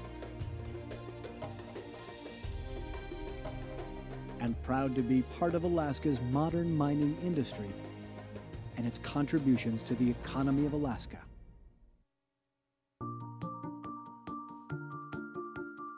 With a little help, today's young tinkerers, wanderers, and dreamers could become America's next great scientists or engineers. They just need a little push. That's why the National Math and Science Initiative is so important. It's dedicated to producing 10,000 new math and science teachers so we can inspire today's tinkerers to become tomorrow's much-needed innovators. Welcome back to live coverage of the restart of the 2011 Iditarod Trail Sled Dog Race from Willow Lake in Willow, Alaska. Brought to you by Anchorage Chrysler Dodge Jeep, Donlin Creek, ExxonMobil, and GCI. Sweepstakes tickets at the cabin up on the hill. Remember, that money goes to support the Iditarod. But coverage of the Iditarod Trail Sled Dog Race restart in Willow. I'm Lorelei Canine here with race veteran Linwood Fiedler, and leaving the starting line in bib number 36 was Jessica Hendricks from Two Rivers, 28 years old. This is her 5th Iditarod. Her best finish was in 2005 in 15th position. Now at the starting line is Karin Hendrickson from Willow. She now lives in Willow. Her mother was a longtime volunteer for this race and just would come up year after year after year to help out with the Iditarod. And Karin finally checked out the race for herself and was hooked, and now is a racer. This is her 3rd Iditarod. Karin finished in 40th position in 2009. Once again, that's Karin Hendrickson wearing bib number 37. Her kennel is called Blue on Black Dogs Kennel. Very interesting name there. So Linwood, in looking at the race map, racers leave Willow on their way to Yentna Station, and then on to Squentna and Finger Lake. Now, typically, how do mushers manage the first portion of the trail heading out of Willow? Well, if you're in the competitive bunch, you're going to try to start trying to separate yourself from the lesser teams right away. So, you know, there is a push right away. It's all business. It's not hanging back like the old days. It was a hold back and then sprint, you know, pull the guns out near the end. Race starts pretty serious right away. There's a real fast tempo to the front teams and just trying to get yourself away from the other mass of teams. The reason is checkpoints get full of dog teams and noise and commotion. So if you can get yourself just one checkpoint ahead of the other groups early on, it gives your dogs a chance to be more settled, more quiet. And of course, there's a lot of drivers now that rest their teams outside of checkpoints. And a big reason for that is to get them away from all the commotion of the checkpoint so they optimize the rest. So it starts right away. Right. And now we have bib number 38 at the starting line. Clapping his hands is Waddy McDonald from Scotland. It's his 2nd Iditarod. He ran last year, finished in Nome in 45th position in 12 days. Waddy's 45 years old, born and raised in Scotland. He has quite the crew with him. If you checked him out at the ceremonial start in Anchorage, there were bagpipes playing, men in kilts, you know, handling the team down to the ceremonial starting line in Anchorage. So quite the crowd that accompanies Waddy McDonald. Right now, he's got ropes. He had ropes tied off to his sled with handlers hanging off the ropes to slow the team down. He's obviously got a lot of people that really care about him. You know, and it means a lot to you. I don't care who you are. If you're Lance Mackey or Martin or Dee or a lesser team, less competitive team, having that support, it means an awful lot. You need to draw on that a few times, usually every race. Yeah. Once again, this is Waddy McDonald in bib number 38 from Scotland. Seems to enjoy himself in the race. He enjoyed himself last year and is back for it again. Leaving the starting line is Waddy McDonald. And coming up, we have Michelle Phillips. Michelle Phillips was a rookie in last year's race, not a rookie to long-distance racing. She's run the Yukon Quest a lot, was first a Yukon Quest musher, and now has the Iditarod bug. Again, this is Michelle Phillips in bib 39. Michelle said that she wanted to enter the Iditarod to kind of get away from the cold of the Yukon Quest, and of course last year was brutally cold in the interior and even into the coast and heading on to Nome last year. So she didn't quite escape the cold of the Yukon Quest in last year's race. She might do it this year. Yeah, you never know. I'd say, you know, historically the Quest has been a colder race. You know, we're kind of blessed to be doing this in March. We kind of get the equinox of sun and and warmth back into the state. So if I had to bet on the two, Iditarod's warmer. All right. Michelle last year finished in 27th position in Nome with a time of 10 days, 8 hours, 31 minutes, and 12 seconds. She's 42 years old, was born and raised in Whitehorse, Yukon Territories, Canada. She lives now in Tagish, Yukon Territories. She was a competitive figure skater. I'm sure that helps her in just, knowing how to use your body in this race. It is a very... I'll tell you what, going down Dalzell Gorge can be the scariest thing you've ever done on a sled. It's, your heart comes up your throat. There's places that are so steep, every dog disappears in front of you as they go over the edge, and then the wheel dogs go over, and then it's your turn. So, having that kind of athletic experience in your background really, really helps. And once again, this is Michelle Phillips leaving the starting line, bib number 39. Her second Iditarod. She is, again, on her way to Nome.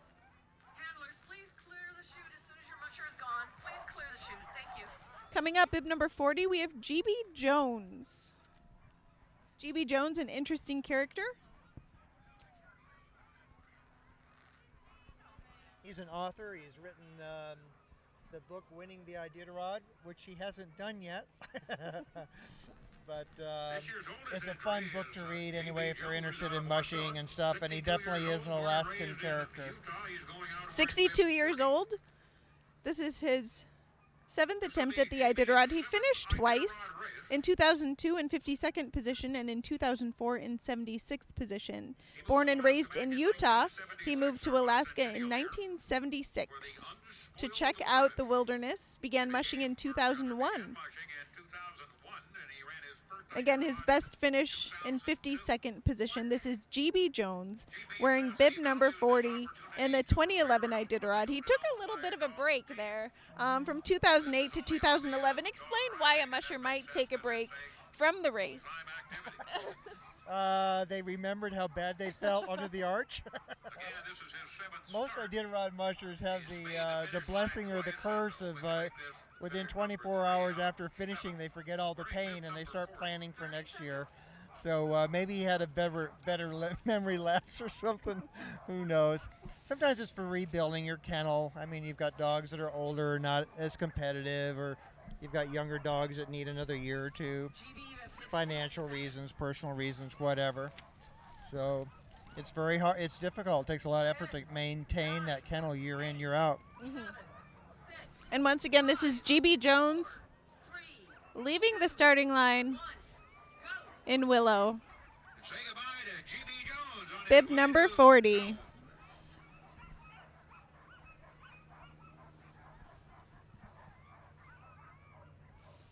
And right now we have bib number 41, Mike Williams Jr. from Akiak, Alaska, 26 years old, definitely an up-and-coming musher. He came in 2nd place in the K300. Once again, stay tuned for more coverage in the 2011 Iditarod Trail Sled Dog Race Restart. We'll be back for more live coverage of the 2011 Iditarod Trail Sled Dog Race on Willow Lake in Willow, Alaska, right after these messages. Iditarod champion Lance Mackey has now won 4 brand new Dodge 4x4 pickup trucks the hard way. You can win a brand new Dodge truck just like Lance's the easy way. Just call 1-800-545-MUSH or stop by the Iditarod store in the 5th Avenue Mall to get your 2011 Iditarod Winter Raffle ticket today. 20 great prizes worth more than $190,000, including 4 Dodge 4x4 pickups. And thank you for making a contribution to support the last great race on Earth, the Iditarod. Being a big city gal from Willow, you might think I'd have trouble adjusting when I get out here in rural Alaska. Truth is, I love it out here, especially now that GCI covers so much of Alaska. So I can get away from the Willow rat race and know that my GCI phones have got me connected. Hey, Dee Dee, do you mind if I take a picture? No, fine. Paparazzi, they're everywhere. Does Anchorage Chrysler Dodge Jeep have the best prices in Alaska? Does going downhill with a fast dog team put you more in touch with winter? Trade in that old sled for a brand new journey. It's just $17,920. Awesome Adventures just $20,220.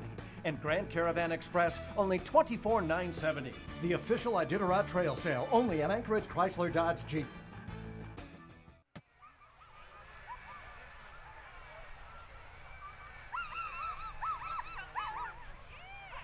Welcome to live coverage of the 2011 Iditarod Trail Sled Dog Race Restart in Willow. Just leaving the starting line was Mike Williams Jr. from Akiak, Alaska, 26 years old.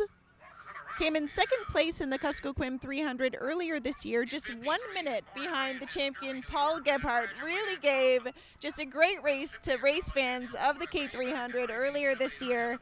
Came in 26th position in last year's Iditarod and said he's looking to be more competitive, of course, in 2011. So keep an eye on Mike Williams Jr. There's a few new up-and-coming mushers from the Southwest Alaska region. Mike Williams Jr., one of them, along with Pete Kaiser, who is from Bethel. So two mushers, two very strong mushers coming out of that country. Plus village mushers, too. And to be able to pull off a race like this from the interior in the bush, from a village, and then come, just the logistics. I mean, it's, Dee Dee Johnroe lives 2 miles from the start. Martin Boozer lives 20. How much effort did it take them to get to the start? Not as much as Mike Williams. So it's incredible. He's got a great family, wonderful dad. Been around his dad a lot on the trail, and I wish him the best. It'll be cool to see him pull off a super finish. Exactly. So Mike Williams Jr. left the starting line in Willow. He just got married earlier in January, so congratulations to him and his wife. And now at the starting line is Lachlan Clark in 42nd. Wearing bib number 42, I should say. Lachlan Clark is a veteran to this race and is just leaving now, is leaving Willow on his way to Nome. Following him in bib number 33 is Ken Anderson. Ken Anderson was a contender in the Iditarod. This is Anderson's 11th Iditarod. He came in third in the Yukon Quest earlier this year, just 2.5 hours behind the champion Dallas Seavey. That was a really close race, all the way to the end. Anderson's best finish was 4th position in 2008 and 2010. He's from Fairbanks and owns the Windy Creek Kennel. He is married, and his wife is Gwen Holdman. She's also an Iditarod veteran and a Yukon Quest veteran. 1 minute, Ken. Ken's married to Gwen Holman, also an Iditarod veteran. Ken says that when he was in 6th grade, his father bought him a book on the Iditarod, and he decided to someday compete in the race. Very interesting. Probably like the most expensive book. Several $100,000 later.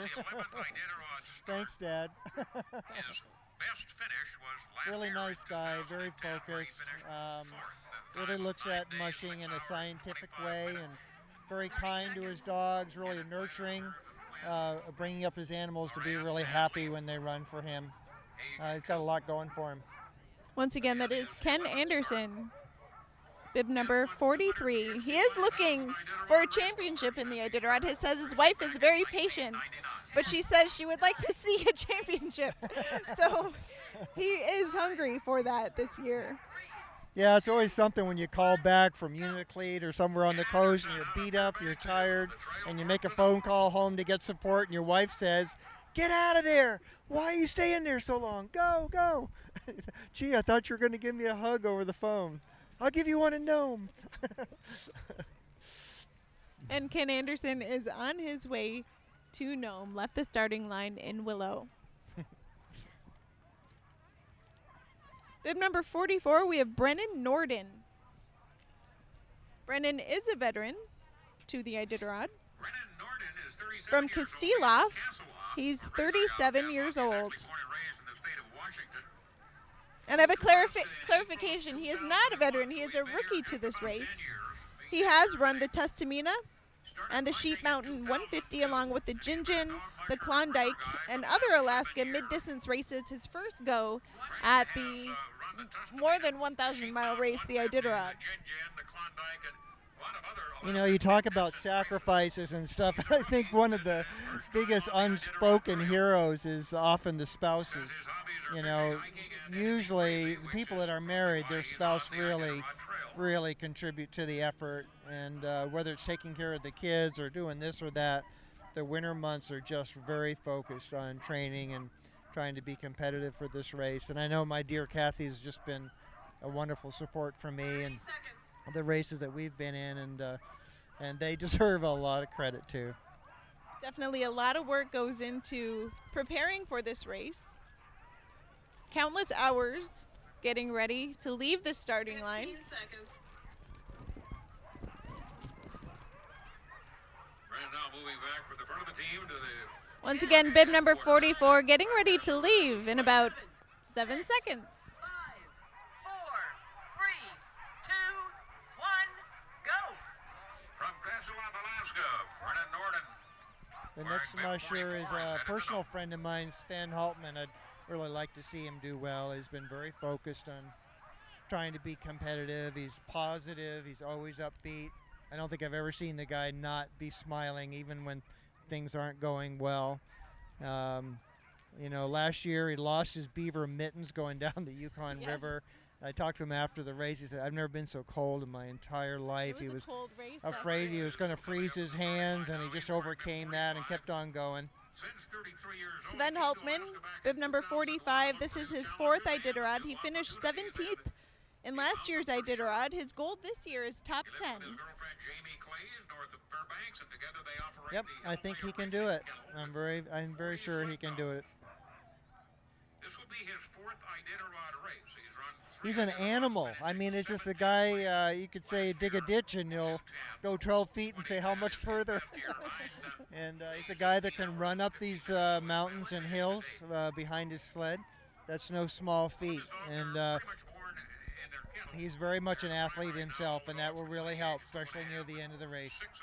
And again, that is Sven Haltman, who now lives in Fairbanks, 33 years old, came to Alaska in 2001 to look for new challenges, and he definitely found new challenges with the Iditarod Trail Sled Dog Race. Came in 5th in the Copper Basin 300 earlier this year.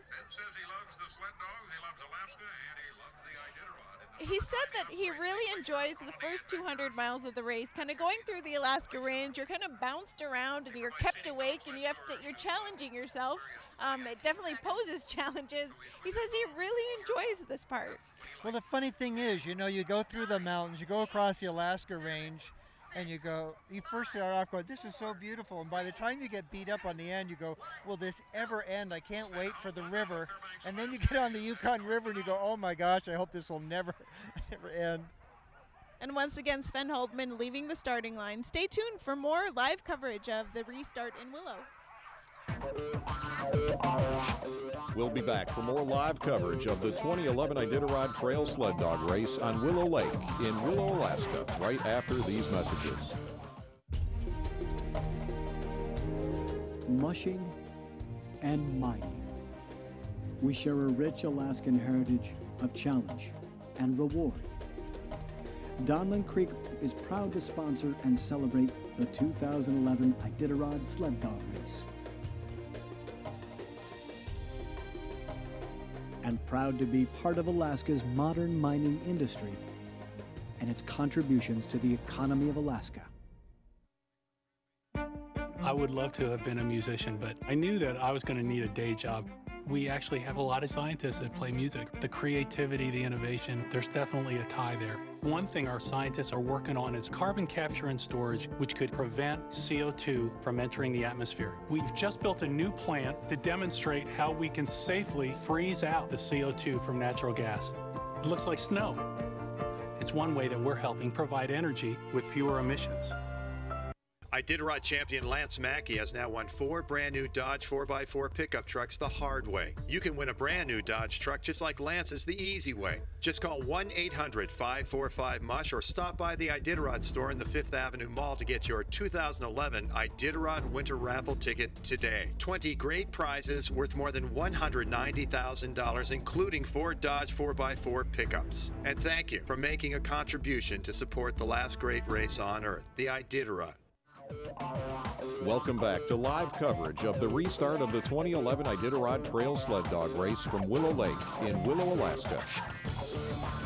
Brought to you by Anchorage Chrysler Dodge Jeep, Donlin Creek, ExxonMobil, and GCI.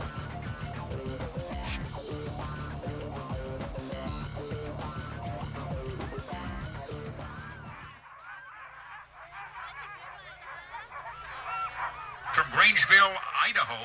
About this guy, Paul Johnson, just left the starting line. He's from Unalakleet. I grew up in Unalakleet, so I'm rooting for this guy to do well.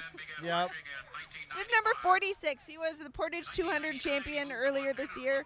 That's just Unalakleet, Caltag, back to Unalakleet. Just an advocate for dog mushing in our town of Unalakleet. He really helps out the mushers who are interested in mushing, mushers who are just getting into the sport.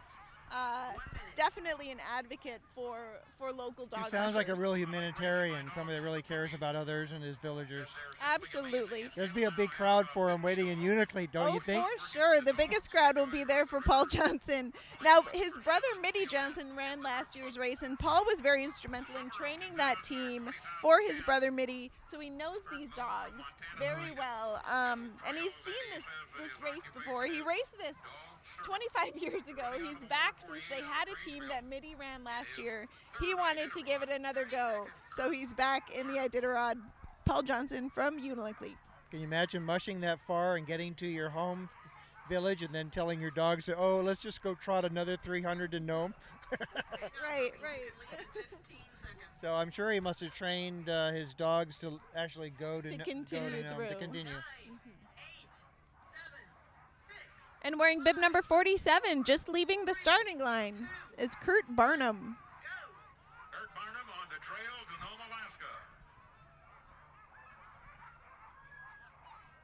And following him is Kane Carter.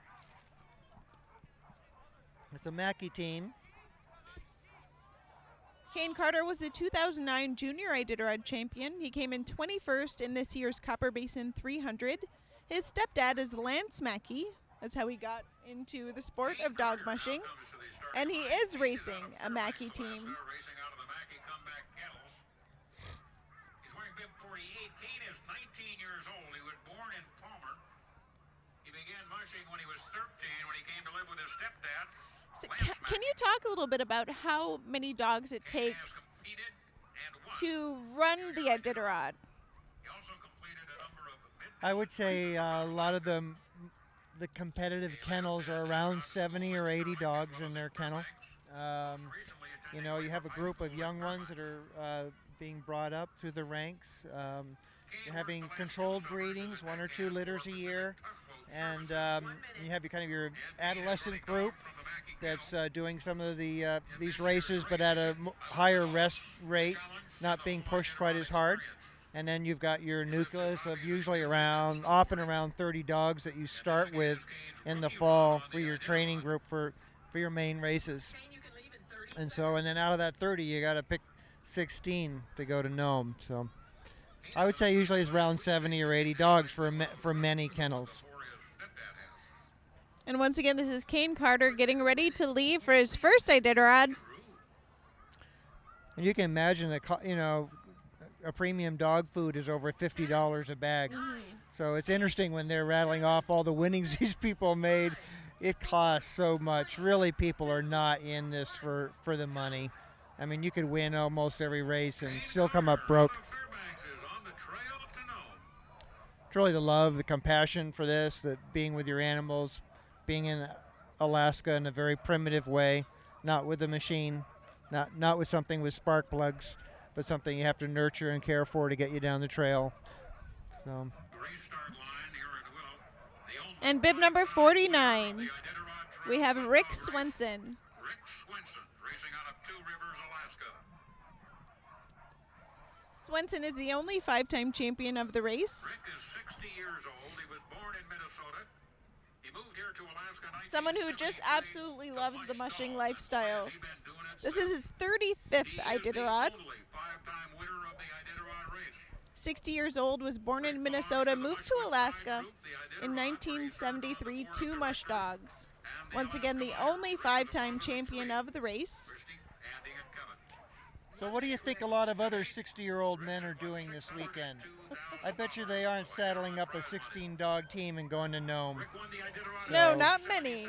You know, you could talk about winners and losers and who might be in the top 10, but your hat's got to be off to every one of these people that are out there just doing it.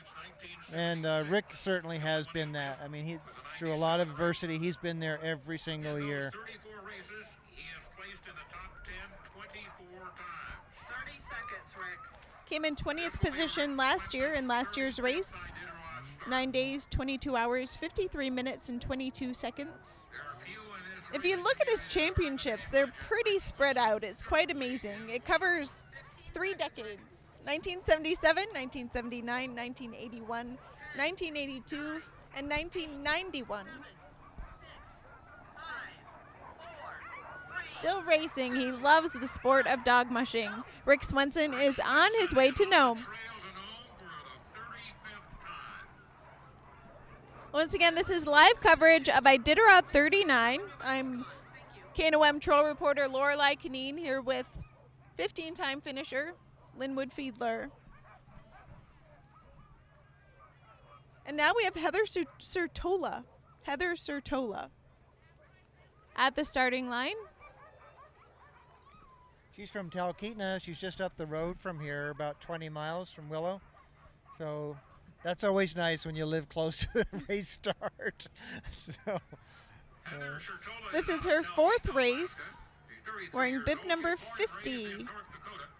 Moved to Alaska to handle for Jerry Souza and Kathleen Holden.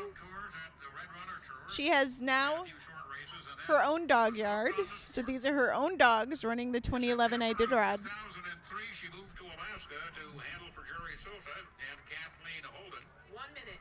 Her best finish was in 2009 in 51st position. She took a year off and is now back for the 2011 race. She enjoys the lifestyle of running dogs. She likes the different challenges that it brings.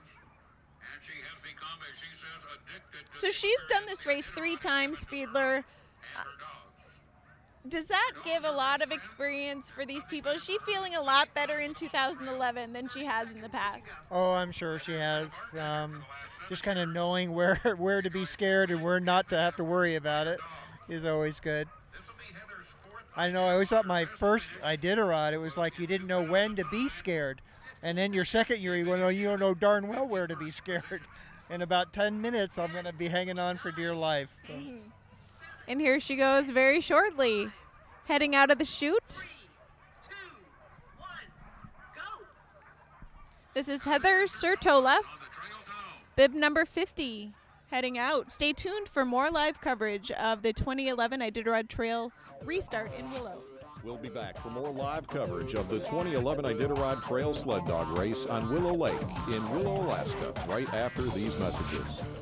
The Iditarod Insider is your only source for the most in-depth coverage of the last great race on Earth. Live streaming coverage of the start, restart, and finish. Wow, 4 in a row. Up-to-the-minute insider video-on-demand coverage of the entire Iditarod field. Exclusive real-time tracking and mapping of each team on the trail with the Insider's GPS tracker. There's only one source, one place to get reliable, concise, real-time coverage of the 2011 Iditarod. The Insider, only at Iditarod.com.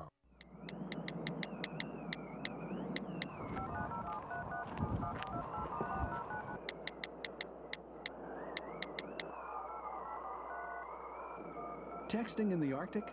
No problem. All you need is GCI. Of course, speaker buttons would be nice too. For calling, texting, and just staying connected, GCI Wireless works all over Alaska, in places the other guys don't. Does Anchorage Chrysler Dodge Jeep have the best prices in Alaska? Does Iditarod champion Lance Mackey get excited when he wins a new Ram 4x4? Yeah! Oh, the truck! They're gonna look good in silver. Black, blue, I don't care if it's hot pink, I'd be proud to drive it. The winner's truck, Ram 4x4. Iditasale priced at just $24,720. The official Iditarod trail sale, only at Anchorage Chrysler Dodge Jeep. Welcome back to live coverage of the start of the 2011 Iditarod Trail Sled. 3, 2, 1, go! Welcome to live coverage of the 2011 Iditarod Trail Sled Dog Race in Willow. Robert Nelson just left the chute wearing bib number 51. He is from Kotzebue. This is his fourth Iditarod. He finished in 31st position last year. He was a corporate man who lived in Anchorage and kind of, lived and worked in an office in Anchorage, left that life, moved to Kotzebue to run the 2008 Iditarod, and has kept at it. You can only spend so many hours behind a desk. Yes. And Robert Nelson definitely left that life to live out at camp with his father, to train and run dogs, to mush dogs, and apparently loves that lifestyle. And now Robert Nelson is on the trail for the fourth time to Nome. Bib number 52, we have Sonny Lindner. He's another guy that, boy, if you're in bad weather, it's nice to have a guy with like Sonny around you. Very calm in crisis. Things going to be going really wrong. Super blizzard, super whiteout, overflow. I've learned a lot about being around these people and picked up a lot of things that have really helped me along my way. And it just always feels good, boy, if you're in the bads, to have somebody like Sonny around you. Sonny Lindner, this is his 19th Iditarod. He finished in 11th position in the Copper Basin 300 earlier this year. Last year, came in 18th position. 9 days, 19 hours even. 1978 Rookie of the Year, Sonny Lindner. He's one of the very early people that used to run the Quest and then come run the Iditarod. And it was those days everybody thought, well, if you ran Quest, don't even worry about those guys. And obviously that's changed, but he's one of the very first people that used to do that. And I got to say, I love seeing his daughters every time they're in Nome. At the finish, they're always wearing the traditional parkies from I believe, made on St. Lawrence Island. So it's always nice to see Ava and Sarah in Nome wearing those parkies. Always great to see them. Once again, Sonny Lindner leaving the starting line in Willow. In bib number 53, at the starting line, is Kotzebue's John Baker. Here's a guy that's coming up really steady, really sure. Very consistent. John Baker of Kotzebue is now at the starting line. And I think he's really, as far as the people I've run around and raced around, he's one of the most enjoyable people. He's competitive, he's focused, but he has an ability to kind of keep that in balance and not let it kind of overtake his head. Just a lot of fun to be around, just a great competitor. Will help you along the way if you're needing help. Give his shirt off his back if it helped you to get to Nome. Just a really, really high-class act guy, I think. Truly brings the spirit of rural Alaska into the sport of dog mushing. I think that's something that's very special about the communities along the Iditarod Trail, is that these communities have to they need to rely on each other. The people within the communities rely on each other to take care of each other because resources are so limited. And John Baker is definitely someone who brings that spirit to this race. This is his 16th Iditarod. Well, it's teams like John's that are from the interior, from the coast, that it's amazing to see these dogs perform when they get away from all the trees and mountains. We were laughing as like the Kotzebue dogs look up and go, what's that big tree thing? But you can be faster than John in the mountains and the trees, but when he gets to the coast, watch out. He is home. Again, John Baker, his 16th time heading out of the chute on his way to Nome. 54th position right now. Wearing bib number 54 is Bethel's Pete Kaiser. Pete Kaiser is another up-and-coming musher from Southwest Alaska. He finished third in the Kuskokwim 300 earlier this year and bested Iditarod contenders and champions Martin Boozer, Ramey Smith, Mitch Seavey, John Baker, Hugh Neff, and Sebastian Schnula in this year's Cusco 300, once again placing in third. So definitely an upcoming musher. He placed fourth in the 2010 Kobuk 440, 23 years old. Well, it's a learning curve. You know, it's one thing to do well in a 300. It's a whole other thing to do in something well over 1,000 miles. So, but he's very focused, and he's another one I think is up and coming. You know, it may, who knows how well he'll do this year, but certainly he's got the sights in the next few years of being really a big contender. Bethel's an awesome mushing community. I don't know if there's any community that's stronger in mushing than Bethel is, and the folks are really behind him. I know that they probably chipped in dogs here and there to help him do well and represent Bethel. So we'll see how he does. I know he's running some Eaton dogs. They helped him out this year so that he's able to race. He finished in 28th position in last year's Iditarod. Did very well for himself. 10, 9, 8, 7, He looks to be more competitive in 2011. 3, 2, Once again, Pete Kaiser just leaving the starting line in Willow. Pulling up the snow hook and is on his way.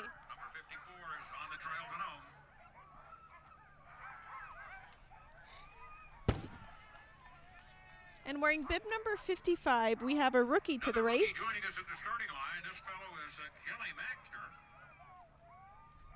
35 years old. Kelly Maxner. He's born and raised in North Dakota. Received his dental degree there. Then came to Alaska for He is living in Big Lake. Again, a rookie to the Iditarod. He's a pediatric dentist in the Wasilla area. Moved to Alaska and began mushing right away. Started thinking about running the Iditarod immediately. He's competed in several mid-distance races, a number of sprint races. Does he have a clue of what the next 10, 12 days are in store for him? No. Nope, not at all. You might think you do, but you don't. The Iditarod just throws so many things at these mushers. It's incredible, just the variables with Mother Nature, you know, the icing conditions, snow conditions, what conditions are like on the Yukon, in the Alaska Range. Once you get to the coast, the weather changes. There's just so many things that are thrown at these people heading out on the trail today. Yeah, and you're doing that with hardly any sleep. You know, people don't realize when they hear, oh, a 6-hour layover. You're lucky if you get an hour and a half off your feet. And that's not sleeping, that's just off your feet. Because then you turn into the nutritionalist and the caregiver for the dogs at the checkpoint. There just isn't much time for you. And I doubt Kelly Maxner got much sleep last night. No. In prepping for his first attempt at the Iditarod. Kelly Maxner is now on the trail, headed to Nome for the 2011 Iditarod. Stay tuned for more live coverage.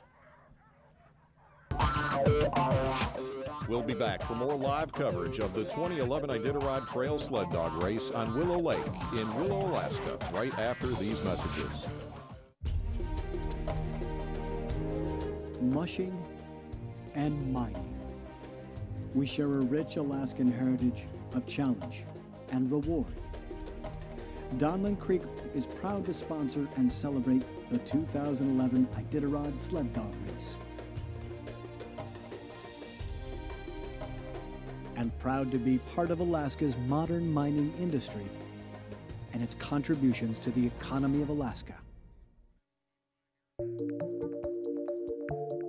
America really needs to prepare more young people for engineering and science careers.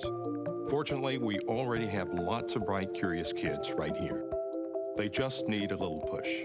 That's why I've partnered with ExxonMobil to support the Bernard Harris Summer Science Camps, where we inspire today's tinkerers to become tomorrow's innovators. Because as someone who's traveled in space, I know just how far math and science can take you. Iditarod champion Lance Mackey has now won 4 brand new Dodge 4x4 pickup trucks the hard way. You can win a brand new Dodge truck just like Lance's the easy way. Just call 1-800-545-MUSH or stop by the Iditarod store in the 5th Avenue Mall to get your 2011 Iditarod Winter Raffle ticket today. 20 great prizes worth more than $190,000, including 4 Dodge 4x4 pickups. And thank you for making a contribution to support the last great race on Earth, the Iditarod. Welcome back to live coverage of the restart of the 2011 Iditarod Trail Sled Dog Race from Willow Lake in Willow, Alaska. Brought to you by Anchorage Chrysler Dodge Jeep, Donlin Creek, ExxonMobil, and GCI.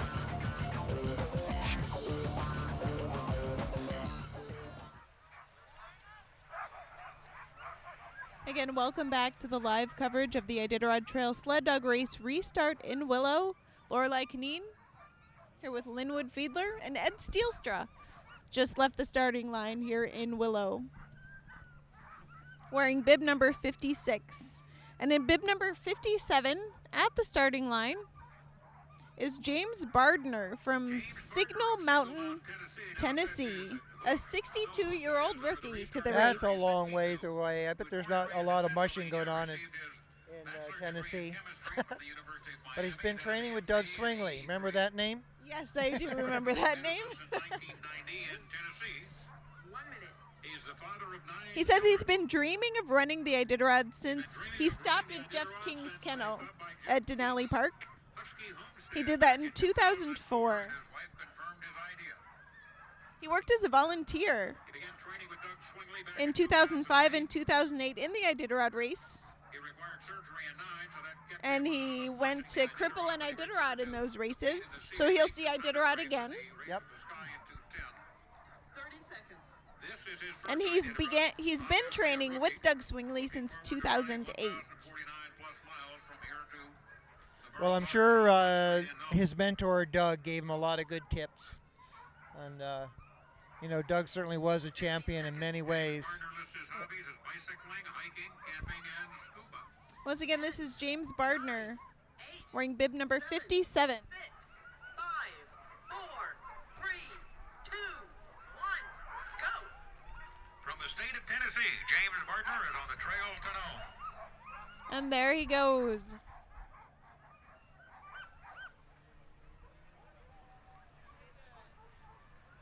And in bib number 58, heading to the starting line is Jessie Royer. She's a real competitive musher and a great person. Really focuses on dog care.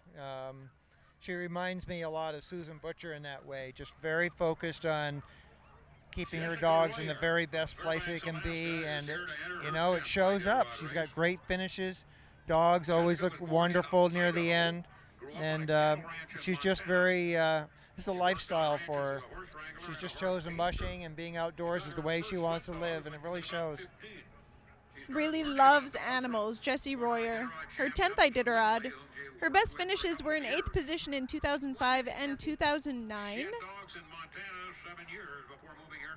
She says her hobbies, one of her hobbies are horses. Now, I've noticed, Linwood, that a lot of mushers are into not just dog mushing, but also horses. Many mushers own horses. So mushers not just love dogs, but many of them just love animals in general.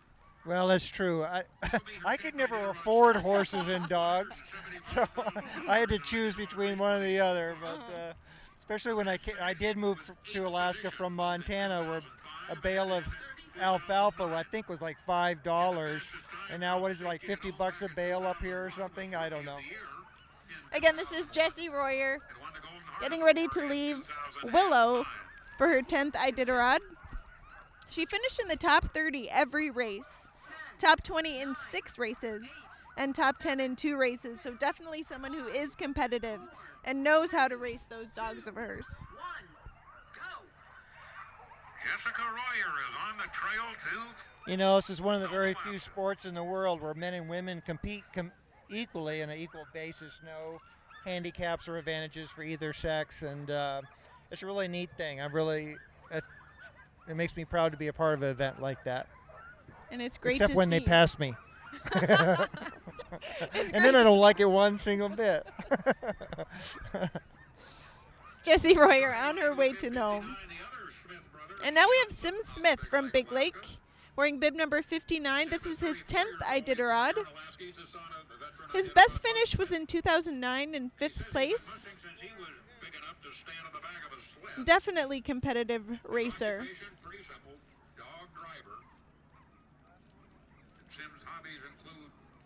The Smith boys have been known to have fast runs from safety to Nome. Sim Smith won that award twice in 1996 and 2008. First race was back in 1996, where he won the fastest time from safety. Another musher whose hobbies, one of those include horses. Sim is another musher too that has overcome physical problems and has been able to be competitive and keep his focus and stuff.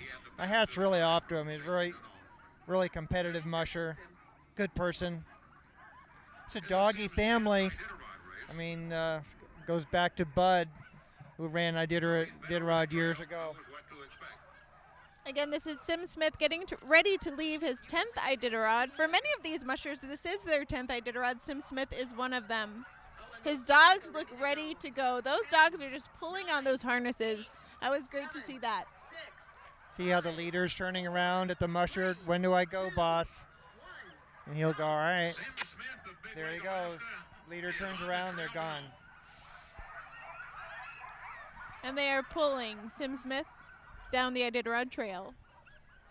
Coming up behind him in bib number 60, we have Matt Giblin. Now staging at the restart line is Matt Giblin. Matt comes all the way from Juneau, Alaska. Giblin is not a rookie. He ran this race back in 1998 and finished in 50th position. Was born in Massachusetts, now lives in Juneau, Alaska. Began mushing in Colorado in 1982. Isn't he running Mitch Seavey's young dogs this year? Yes, he is. Okay, that's what I thought. He is Mitch Seavey's 2-year-olds in the 2011 race. His hobbies are hunting, riding, traveling, and family. Once again, this is Matt Giblin from Juneau, wearing bib number 60. Giblin will be running Mitch Seavey's 2-year-olds in this year's race. Mitch Seavey, as you recall, is a former Iditarod champion. Giblin said his hobbies include hunting, riding, traveling, and family. And looking out at the restart, we have Giblin right at the starting line. His dogs shortly, in front of that starting line. And all the racers who are leaving after him are lined up and ready to pull up to the starting line. So we have Matt Hayashida, Jerry Souza, and Justin Civitas. All these teams are ready to roll, are waiting their turn. And right now, we have Matt Giblin ready to leave the starting line here in Willow. And he is off on the 1,000-mile race. Stay tuned for more live coverage of the 2011 Iditarod Trail Sled Dog Race. We'll be back for more live coverage of the 2011 Iditarod Trail Sled Dog Race on Willow Lake in Willow, Alaska, right after these messages. The Iditarod Insider is your only source for the most in-depth coverage of the last great race on Earth. Live streaming coverage of the start, restart, and finish. Wow, 4 in a row. Up-to-the-minute insider video-on-demand coverage of the entire Iditarod field. Exclusive real-time tracking and mapping of each team on the trail with the Insider's GPS tracker. There's only one source, one place to get reliable, concise, real-time coverage of the 2011 Iditarod. The Insider, only at Iditarod.com. Does Anchorage Chrysler Dodge Jeep have the best prices in Alaska? Does Iditarod champion Lance Mackey get excited when he wins a new Ram 4x4? Yeah! Oh, the truck! They're gonna look good in silver. Black, blue, I don't care if it's hot pink, I'd be proud to drive it. The winner's truck, Ram 4x4. I did a sale priced at just $24,720. The official Iditarod Trail sale, only at Anchorage Chrysler Dodge Jeep. Mushing and mining. We share a rich Alaskan heritage of challenge and reward. Donlin Creek is proud to sponsor and celebrate the 2011 Iditarod Sled Dog Race.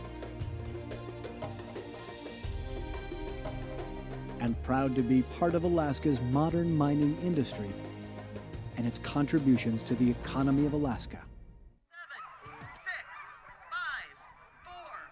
Welcome back to your live coverage of the 2011 Iditarod Trail Sled Dog Race Restart in Willow.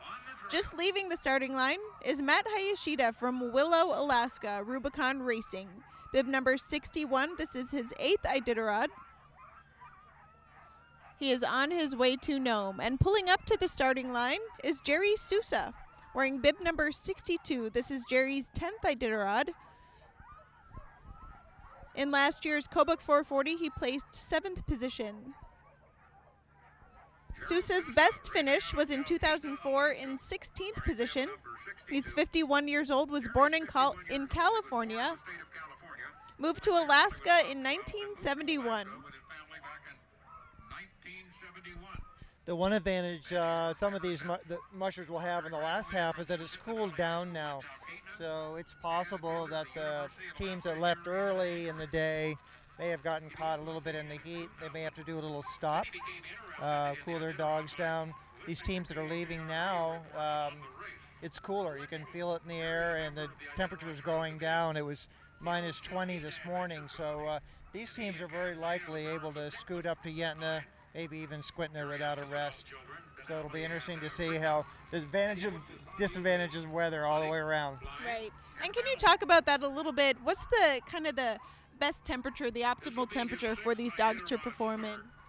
Well, you know, that's probably an arguable thing. Certainly these dogs just love 10 below zero. You know, they just thrive on it. They run, they pull, they don't get overheated. That being said, though, the fastest Iditarods have always been warm weather races. So the dogs are able to rest well at a checkpoint. It may be warm, but they're able to relax. Their muscles are relaxed. They sleep in the straw easily versus trying to stay warm in the checkpoint. So it's a, you know, what you make on the potatoes, you lose on the tomatoes. So, but I always like a warm weather race. It's just easier on the dogs. They move real well. And pulling up, we have bib number 63, the last musher who will be heading out on the Iditarod Trail. This is Justin Civitas. He is a rookie. He scratched in last year's race. He's back at it again, 36 years old. He had a tremendous story last year, losing his dog, and spent days in Nikolai trying to, in McGrath trying to find this animal. Hours and hours of flight time was put in. Volunteers went out on snow machines, finally found the dog. So it was heartbreaking for him, and did not know where his dog was, and also have this race being crashed around him. Talk about that, Linwood. What do these dogs mean to these mushers? They're more than just competitors. These dogs are, in many ways, are sometimes children to these mushers who take them out on the trail. Well, you spend so much time with them, just accumulating hours. You know, you're spending 60, 80 hours a week with your animals, and they become very close. You know each one.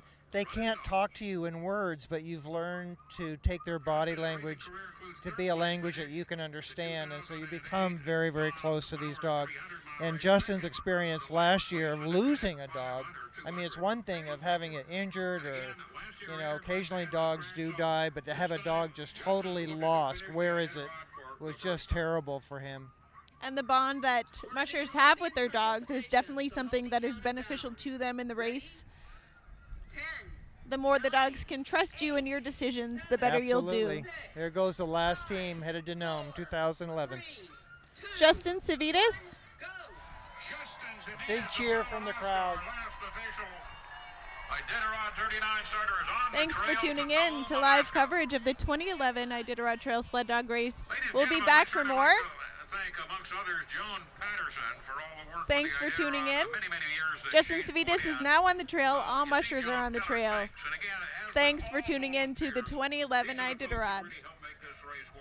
You saved that pretty good. We'll be back for more live coverage of the 2011 Iditarod Trail Sled Dog Race on Willow Lake in Willow, Alaska, right after these messages. America really needs to prepare more young people for engineering and science careers. Fortunately, we already have lots of bright, curious kids right here. They just need a little push. That's why I've partnered with ExxonMobil to support the Bernard Harris Summer Science Camps, where we inspire today's tinkerers to become tomorrow's innovators. Because as someone who's traveled in space, I know just how far math and science can take you. I love coming to Unalakleet, but I'm usually in such a hurry to get out of here and on to Nome, so it's kind of nice to get a chance to slow down. You know, stop and smell the roses. Hi, it's Dee Dee. Could you deliver a dozen roses? In more and more places around Alaska, GCI works. The other guys don't. Man, I love my GCI cell phone. Does Anchorage Chrysler Dodge Jeep have the best prices in Alaska? Does going downhill with a fast dog team put you more in touch with winter? Trade in that old sled for a brand new journey. It's just $17,920. Awesome Adventures just $20,220. And Grand Caravan Express only $24,970. The official Iditarod Trail Sale only at Anchorage Chrysler Dodge Jeep. Welcome back to live coverage of the restart of the 2011 Iditarod Trail Sled Dog Race from Willow Lake in Willow, Alaska. Brought to you by Anchorage Chrysler Dodge Jeep, Donlin Creek, ExxonMobil, and GCI.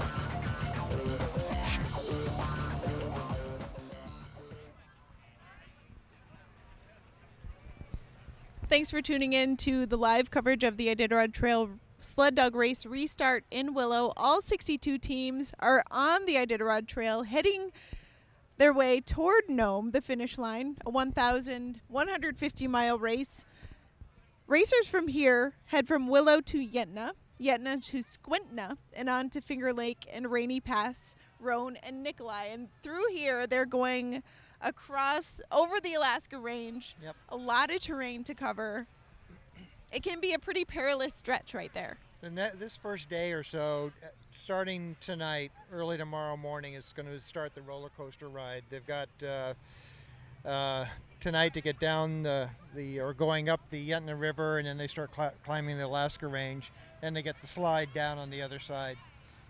And of course, you can catch all of the coverage on the Iditarod Insider at IditarodInsider.com. Get footage of all the action of these mushers going through the Alaska Range on over to Roan and to Nikolai. Again, catch it on IditarodInsider.com. And truly, it's the best place to be. I mean, unless you're on the runners or on a snow machine on the trail, that is the best place to be. My wife just loved the Insider because she's like always on it and waiting for me to show up or looking at our competitors. So, and the tracking has really made it really neat to be able to see your favorite musher where they are actually on the race trail, and you can see strategies unfold. Okay, and mushers from Roan head on over to McGrath and over to the Yukon River on up to the coast in Unalakleet, skipping up to White Mountain, Safety, and on to Nome. So a lot of ground to cover. These mushers have a long road ahead of them. Just leaving Willow this afternoon, about 6 minutes after 4 o'clock. Thanks for tuning in to your live coverage of the 2011 Iditarod Trail Sled Dog Race. Signing out, I'm KNOM Trail reporter Lorelei Canine. And Sweet Linwood Fiedler. Thanks for tuning in.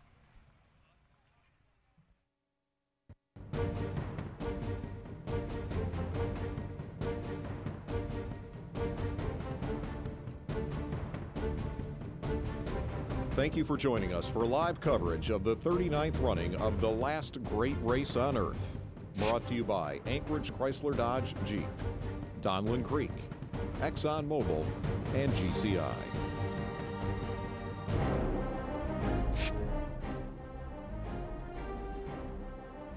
Please join us for coverage of the 2011 Iditarod finish live from Front Street in Nome, Alaska on GCI Channel 1, the Alaska Rural Communications Service, and worldwide on IditarodInsider.com.